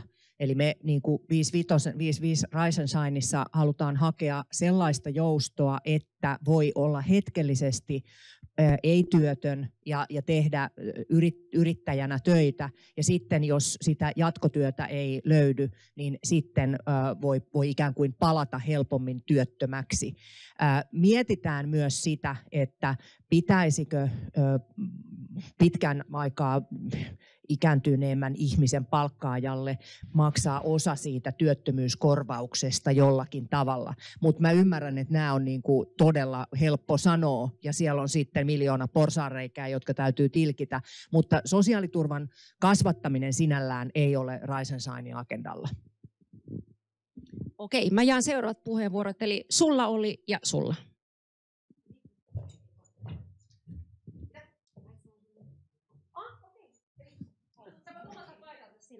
Hyvä, että nyt sanoit. Nappuja. Okei, eli kaikki kuulee nyt. Joo. Pitää nostaa se valkoinen nappi ja nostaa jotain. Okei, selvä. Mä oon Riikka Sammalkorpi, 54V-työtön. Annaksu sen mikin? No, välillä kuuluu, välillä ei. Okei, Riikka Sammalkorpi, 54-vuotias, 3 korkeakoulututkintoa, 15 vuotta ulkomailla. Puhun 5 kieltä enkä kelpaa Suomessa töihin. Olen ilmeisesti lähdössä heinäkuussa takaisin Keski-Eurooppaan. Ja mulla on sellainen juttu, että tässä kauheasti nyt puhuttiin siitä, että tämä on vähän niin kuin yksilön vastuu, että hakeeko töitä ja miten hakee töitä. Ja sitten hallitus antaa todella paljon nyt keppiä. Se ei ole tuonut yhtään työpaikkaa, vaikka ei saisi yhtään työttömyyskorvausta kukaan. Niin mä mietin sitä, että missä on tavallaan nyt työnantajien vastuu. Ja mä en pitäisi sitä mitenkään tälleen niin kuin vapaaehtoisena palkintona. Tämä pitäisi olla ihan velvoite. Meillä on ollut 40 vuotta naisen euro 80 senttiä. Ei näe mikään korjaanut eikä naisten niin kuin osuus johtoportaista tämmöisellä. Eiköhän se tästä, että tässä pitää olla jotain muuta. Asenne tietysti, mutta myös joku, että jos on vaikka työtön työnhakija ja työssä käyvä, musta pitäisi olla joku velvoite palkata se työtön, että ne kaikki Suomessa pääsis mukaan. Me tarvitaan nämä veromarkat tosi kipeästi. Ja toinen oli sitten se, että jotenkin tuntuu, että tämän ikäisten työnhakijoiden niin vähän, että onhan niitä sitten ehkä jotain osa-aikaa. Kyllä me tämän ikäiset halutaan ehkä tehdä ihan uraa ja tienata rahaa, eikä olla jotain pikkupuuhastelijoita, vähän niin kuin, että jotenkin semistio jäähdytellään, että ei niin kuin sinne päinkään. Että jotenkin tulee vähän semmoinen vähättelevä suhtautuminen, että kuka vaan 50 plus, ihan sama mihin se viivan vetää, niin siinä on vähintään 15 vuotta tehdä työelämää. Että se on vähän sama kuin 30-vuotiaalle sanoisi, että kunhan nyt olla jotakin ihan sama mitä, niin 45-vuotiaaksi. Tämä on ihan merkittävä pätkä ja se on inhimillinen ja taloudellinen katastrofi ihmiselle sekä Suomelle yhteiskuntana, jos porukat täältä lähtee, ottaa lapset mukaan, siinä menee nekin vähäiset syntyvyydet, eikä tuu takaisin, kun ei sitten varmaan, jos ei nyt kelpaa, niin tuu 5 vuodenkaan päästä takaisin. Että tähän mä toivon, että jollain pitää olla nyt. Eli lyhyesti Arto Satonen, miten me estämme aivovuotoa ulkomaille? No, tämä on tietysti helpommin sanottu kuin tehty, mutta kyllä tässä aika lailla keskeinen musta edelleen on se asennepuoli. Tietenkään me ei voida, joka ikiselle ei voida taata työpaikkaa, se on täysin mahdottomuus, mutta että tällä hetkellähän meillä on sellainen tilanne, että meillä on vajaa 300 000 ihmistä työttömänä ja noin 100 000 työpaikkaa avoinna. Se ei ole ehkä ihan 100 000kaan, koska siellä osa on samoja työpaikkoja, jotka on vuokratyön kautta ja suoraan. Mutta aika paljon niitä on toki avoinnakin, mutta tietysti tässä on tämä kohtaanto-ongelma, että meillä on tiettyjä toimialoja, joissa meillä on huutava työvoimapula, kuten sote-puolella esimerkiksi, mutta sitten taas toisilla aloilla meillä on selvästi enemmän työvoimaa kuin mitä meillä on tällä hetkellä tarvetta, ja sitten on vielä tietysti tämä maantieteinen kohtaanto-ongelma on myös yksi kyllä, että ymmärtääkseni S-ryhmäkin tarvitsi palkata Filippiineiltä kaupan työntekijöitä Lappiin, koska sinne ei ollut menijöitä, eli siis tämä on vielä yksi tällainen, ja mä kävin Skoda Transtechilla perjantaina tuolla Kainuussa ja siellä on 800 työntekijää, puolet ulkomaalaisia, suuri osa tulee Filippiineiltä. Ja vaikka Kainuussa on kuinka paljon työttömiä, niin sieltä huolimatta ei löydytä koneistajia ja niitä tekijöitä sinne. Että tässä on myös sitä, että tämä koulutus ei niin mätsää suhteessa siihen, mitä työpaikkoja on tarjolla. Että siitä on aika paljon myös, ja sitten meillä tietysti voidaan tehdä näillä palkkatukia, tämmöisillä voidaan edesauttaa tätä työllistymistä ja aktiivisella työvoimapolitiikalla, mutta en mä niinku siihen mä en niinku usko, että voidaan velvoittaa joku työllistämään joku, että siitä ei tule niinku mitään. No saanko lyhyesti kommentoida, että mä oon aika kyllästynyt ja moni muu kuulemaan sanan kohtaanto-ongelma ja osaajapula. Ja tässä mä myös sanon, että se on se työnantajallakin pitää olla vastuu. Aika moneen asiaan voi fiksut ihmiset myös kouluttaa ja perehdyttää, eikä sano, että meiltä ei löydy, pitää tuoda rekkalasteet tai muualta. Riitalla oli lyhyt repliikki. Joo, nyt taas pakko sanoa Raisansainin näkemys tähän näin. Eli me ollaan ydintiimissä päätetty, että me ei voida lähteä velvoittamaan yrityksiä palkkaamaan iän mukaan. Me koetaan, että se ei ole ikätasa-arvoa, että jonkun ikäiset saa työpaikan ja toiset taas ei. Ja toisaalta sitten niin kun me haluttaisiin lähteä POSin kautta, eli tämä Iran-malli, jossa palkitaan maine on sellainen, jonka yritys haluaa pitää, niin sitä kautta olisi mielestäni yrityksille parempi tämä mennä, eli asenteiden kautta. Nyt mä annan sulle puheenvuoron. Ehkä sä otat nyt suosiolla tämänkin. Joo, mä yritän täällä, mä puhun mielellään seisalla. Mä yritän tiivistää, että tässä on ollut aivan loistavaa keskustelua, aivan loistavia ideoita. Monet asiat resonoi, esimerkiksi Suvi-Anne sanoi muihin tehtäviin. Mä oon itse nyt juuri siinä tilanteessa, että mä oon tehnyt pitkän uran ja etsin niin kuin pääasiassa sen yrityksen kulttuurin ja hyvän pössiksen kautta ja näin poispäin, koska mä pystyn sopeutumaan ja olen menneisyydessä sopeutunut hyvin erityyppisiin tehtäviin. Kiitos, se oli hyvä kommentti. Ja sitten Artolle sanoisin, mä käytän tässä etunimiä ihan näin vaan vanhoja tuttuna, niin tuossa myös resonoi tämä, että nämä kovat rajat yrittäjän, eläkeläisen, opiskelijan ja työttömän välillä, musta tuntuu, että ne on semmoiset, mitkä pitäisi purkaa. Ei vaan niin kuin eläkeläisen ja työelämässä oleva, vaan ylimalkaan yksinkertaista systeemiä, koska tällä hetkellä Suomessa tämmöinen käsite kuin oikeusvarmuus puuttuu aika lailla niin kuin julkisesta hallinnosta. Eli että tällä hetkellä jos joku eläkeläinen rupeaa opiskelemaan, perustaa pienyrityksen, menee osa-aikatöihin, niin kukaan ei ota selvää siitä yksittäisenä ihmisenä, mitä se loppujen lopuksi tarkoittaa hänelle niin kuin, taloudellisesti ja näin poispäin. Se on ihan hirveä suo. Että tämä kova jako tämmöisiin lokeroihin, siitä pitäisi päästä eroon mahdollisimman pian mun mielestä. Ja samalla kun uudistetaan tätä niin kuin, eläkeperspektiivin suhteen, mun mielestä voisi ottaa semmoisen kokonaisremontin siihen jo vähän kylkiäisenä, jos se ei hidasta prosessia. Mutta mun mielestä koko tätä hommaa pitäisi vähän selkeyttää. Sitten yksi on just tämä, mitä puhuttiin tässä äskenkin, että nyt työntekijät tai työttömät saa keppiä ja sitten yrityksille tarjotaan pikkusen jotain porkkanaa. Niin mun mielestä pitäisi kyllä kehittää jotain keinoja siihen, että tätä keppiä ja porkkanaa jaettaisiin vähän tasapuolisemmin. Että siis työttömät eivät voi luoda työpaikkoja, vaan ainoastaan työnantajat. Ja varsinkin, jos tämä pienyrittäjyys ja tämmöinen niin kynnys, siinä menee sitten, jos sä lähdet yrittäjäksi, sulta menee tai siis nämä kaikki työttömyyskorvaukset, kaikki tällaisten kato, niin tässä pitäisi tehdä jotain. Eli just tämä keppiä työttömille ja porkkanaa yrittäjille, tästä kuviosta pitäisi vähän päästä eroon. Ja jos mä ajattelen, että Suomessa muistaakseni yli 90% työpaikoista on pienissä ja keskisuurissa yrityksissä, niin siellä on aivan valtava potentiaali työllistää. Siellä yksin yrittäjät painaa 16-tuntista päivää, niska limassa, mutta ei uskalla kertaslaakista kaksinkertaistaa firmansa työntekijämäärä ottamalla sen ensimmäisen uuden työntekijän. Niin sitä kynnystä pitäisi olla, jos ei ole velvoittaa, niin sitä kynnystä pitäisi madaltaa niin paljon, että se olisi itsestäänselvyys. Totta kai mä otan jonkun muun tähän. Ja nyt siinä on hirveä byrokratiakynnys ennen kuin se tehdään, mutta siellä on aivan valtava työllistämispotentiaali. Mä ihmettelen sitä, että niin kun tähän mennessä se on niin jotenkin kokonaan ohitettu. Ja musta tuntuu, että sillä voisi saada nämä alun perin luvatut, onko se 300 000 työpaikkaa, vai mitä kuuluu tähän Orpon lausahduksiin, niin sieltä niitä voisi löytyä.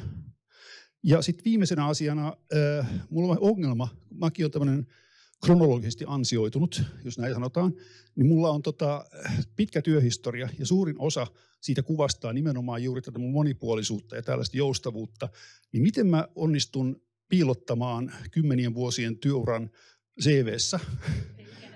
Ja siis sekä Hanne että Reetta on aivan loistavia vinkkejä CV:n suhteen, niin vois mä lähettää teille mun CV:n koeponnistuksen, jos siitä ehkä löytyisi sitten semmoinen, että voi sitä joustavalla niin kuin miten sanoa, työkuvan muodostumismallilla sitten ehkä syntyäkin jotain. Perästä kuuluu, mutta kuinka piilottaa ensinnäkin, mitä lakiteknisiä keinoja ja toiseksi, miten piilottaa työkokemus? Kiitoksia. Mulla on sikäli nyt huonoja uutisia, että kello on 19.32 ja 39, eli me ollaan nyt jo vähän yliajalla. Kyllä, okei, hyvä, että meitä ei heitetä ulos täältä. Hyvä. No sitten me saadaan jatkaa. No niin, tästä tuli nyt, nimenomaan sitä mä olin juuri sanomassa, että tästä tuli nyt samassa paketissa monta hirveän hyvää kysymystä. Ja onko niin, että Arto on nyt tulilinjalla taas? Mä voisin ainakin tähän yksinyrittäjän palkkaamiseen niin vastata, tai täytyy sanoa, että siis sehän on totta, että siellä on valtava potentiaali, koska niiden määrä kasvaa koko ajan. Toki on sekin myönnettävä rehellisesti, että suuri osa yksinyrittäjistä ei haluakaan palkata ketään, koska he on ruvennut yksinyrittäjäksi sen takia, että haluaa myydä omaa osaamistaan. Mutta sitten on tietenkin se, että tämä klassinen esimerkki, että kun parturi ottaa ensimmäisen työntekijän, niin hänen täytyy liikevaihdon pitää ehkä 3-kertaistua, että se kannattaa. Mutta sitten kun tämä asia on ollut pitkään, mäkin olen ollut 20 vuotta politiikassa mukana, niin tämä asia on ollut pitkään esille ja tässä on yritetty kaikenlaisia keinoja. Meillä on ollut muun muassa sellainen järjestelmä joskus, että työnantajan sivukuluista on saanut huomattavankin tuen siitä, kun on palkannut sen ensimmäisen, mutta ne kaikki tulokset on ollut kuitenkin aika pieniä. Että se vaan loppujen lopuksi siinä vaan on sellainen, että sen jälkeen kun se ensimmäinen on otettu, sen jälkeen paljon helpompi ottaa toinen ja 3. ja 4. ja 5. Mutta se on vaan yllättävän iso kynnys ja se on tosi vaikea, että sanoisin melkein näin, että siinä otetaan hyviä ideoita vastaan, että millä tavalla se pystytään ihan oikeasti ratkaisemaan. Reetalla on kommentti. Nopea kommentti. Itse olin kasvuyrittäjä ja ei ollut mitään kynnystä palkata ensimmäinen, toinen, eikä 3., ei 4., 5., 6. eikä 50. Mutta täytyy sanoa, että nopeammin oltaisiin menty eteenpäin, jos niin kun se väärän palkkauksen aiheuttama riski olisi ollut helpompi. Joo, sitten mun piti sanoa joku muu asia, mutta mä unohdin sen. Okei. Otetaan. Mitä? CV:stä. Pitikö? Joo, niin tässä on puhuttu siitä niin kuin relevanttina olosta ja toinen asia, mistä aina kaikki puhuu ja ihme, että sitä ei ole ehkä mainittu, siis tekoäly. Niin ChatGPT:hen oma CV, kirjoita paremmin, tee uusi versio, tee eri kielillä. Niin siinä on meillä, ainakin mulla on vielä ihan harjoittelu, että miten saa siitä irti. Ja jos oikeasti löytää keinoja tuoda sitä tekoälyä työelämään, niin uskoisin, että töitä löytyy kyllä melkein mistä vaan. Saatko mä sanon vaan nopeasti sen, että tästä aiheesta voisi pitää ihan oman paneelin. Se on niin laaja aihe. Tekoäly on tullut jäädäkseen, halusimme tai emme. Mutta mä sanoisin lyhyesti vaan, että tekoäly ei koskaan korvaa ihmisen tunneälyä. Ja mulla olisi tuohon ihan lyhyt kommentti vaan se, että isommissa firmoissa, mä en tiedä onko SOK:lla se, mutta nämä rekryautomaatit, nämä koneet, ne tunnistaa tuon AI:n kirjoittaman tekstin ja se ei välttämättä aina ole eduksilla. Eli jos hakija ei pistä sen semmoisen humanizer-palvelun jälkeen, sen jälkeen tai muokkaamattomana lähettää sellaisenaan sen AI:n-tekstin, niin se ei välttämättä ole hyvä. Ajattelin vaan lisätä tähän. Kiitos. Se on erittäin hyvä. Joo, kahden tekoälyn kautta pitää vetää, niin sitä ei tunnisteta aina.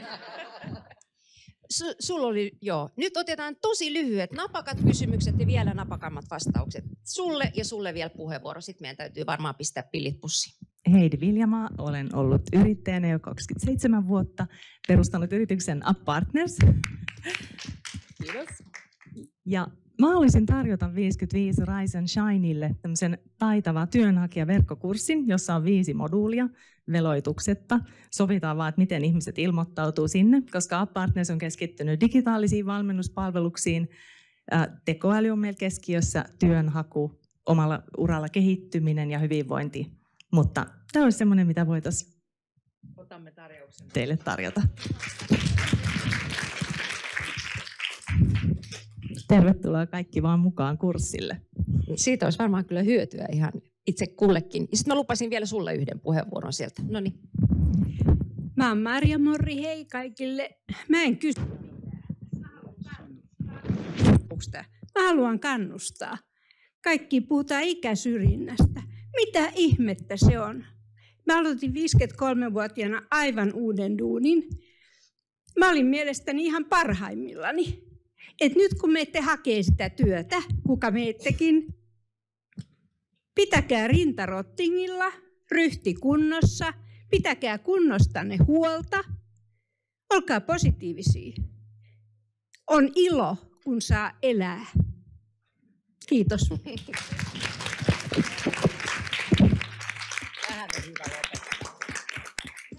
Näihin sanoihin on varmasti oikein hyvä lopettaa tämä paneelikeskustelu, eikö totta? Koska mikä on ihanampaa kuin se, että saa elää? Veit sanat suustani. Multa on kysytty, että mitäs tämän jälkeen tapahtuu. Niin eli ei kai tämä nyt jää niin kuin tähän tämä meidän keskustelu ja tämä kansanliike, minkä Reetta on saanut aikaiseksi, niin tässä on ollut todella erinomaisia puheenvuoroja. Kiitos meidän panelisteille ja kiitos yleisölle. Mutta Reetta, haluatko sä vielä kertoa, kun sulla nyt on tämä kansanliike, että jos joku haluaa tästä joukosta tulla mukaan siihen, niin miten jatketaan ja miten me jatketaan? No me tiedetään, että me jatketaan nyt sillä paneelisarjalla, eli 13.6. Sokin ja Alma Median sponssaama ensimmäinen paneeli ja sitten siitä kuukausi eteenpäin.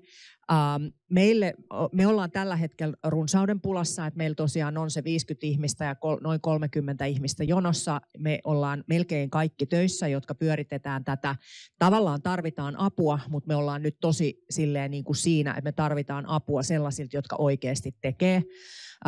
Minä esimerkiksi teen koko päivästä duunia ja pyöritän 4 hallitusta ja teen silti jonkun 10-15 tuntia tätä hommaa. Me tarvitaan niitä, jotka oikeasti pystyy laittamaan tunteja likoon. Jos olet sellainen, niin mailia info@55riseandshine.fi. Riitta tuolla on meidän sähköposti vastaava ja meillä on tällä hetkellä ne 30 ihmistä on nyt niin kuin tämmöisessä prosessissa, jos me katsotaan, että kuka siellä oikeasti haluaa tehdä hommia. Tämä on yksi asia ja sitten tosiaan me ollaan tuolla Porissa 28. päivä, eli tässä nyt tehdään tosi paljon tätä tämmöistä niin kuin julkisuustyötä. Me ollaan todella onnellisia siitä, että Alma lähti meidän paneelikumppaniksi, eli he katsoo niin kuin koko paneelisarjan. Mitäköhän muuta me vielä tehdään. Kyllä me ollaan niin kuin paljon tämän asennemuokkauksen kannalla, mutta me aletaan tykittää tuonne eduskuntaan nyt sen meidän opinion paperin kanssa. Ne on nyt ainakin seuraavia askeleita. Pia mielellään keskustelen, miten me jatkamme. Kyllä, yksi asia, mitä mä oon ihmetellyt vähän, kun on ottanut tämän asian esiin, että ihmiset on kysynyt multa, että miten sulla on niin kuin rohkeutta puhua tällaisesta asiasta. Että onpa hyvä, että sulla on rohkeutta. Mun mielestä se on niin kuin itsestään selvää, että tällaisesta asiasta pitää puhua. En pidä itseäni siinä suhteessa mitenkään erityisen rohkeana, mutta pidän tärkeänä, että me eduskunnassa, Arto ja minä ja moni muu tullaan tästä asiasta puhumaan. Eli tämä ei jää tähän. Seuratkaa meitä somessa ja muissa kanavissa ja olkaa aktiivisia. Ja kiitos paljon, kun olitte mukana.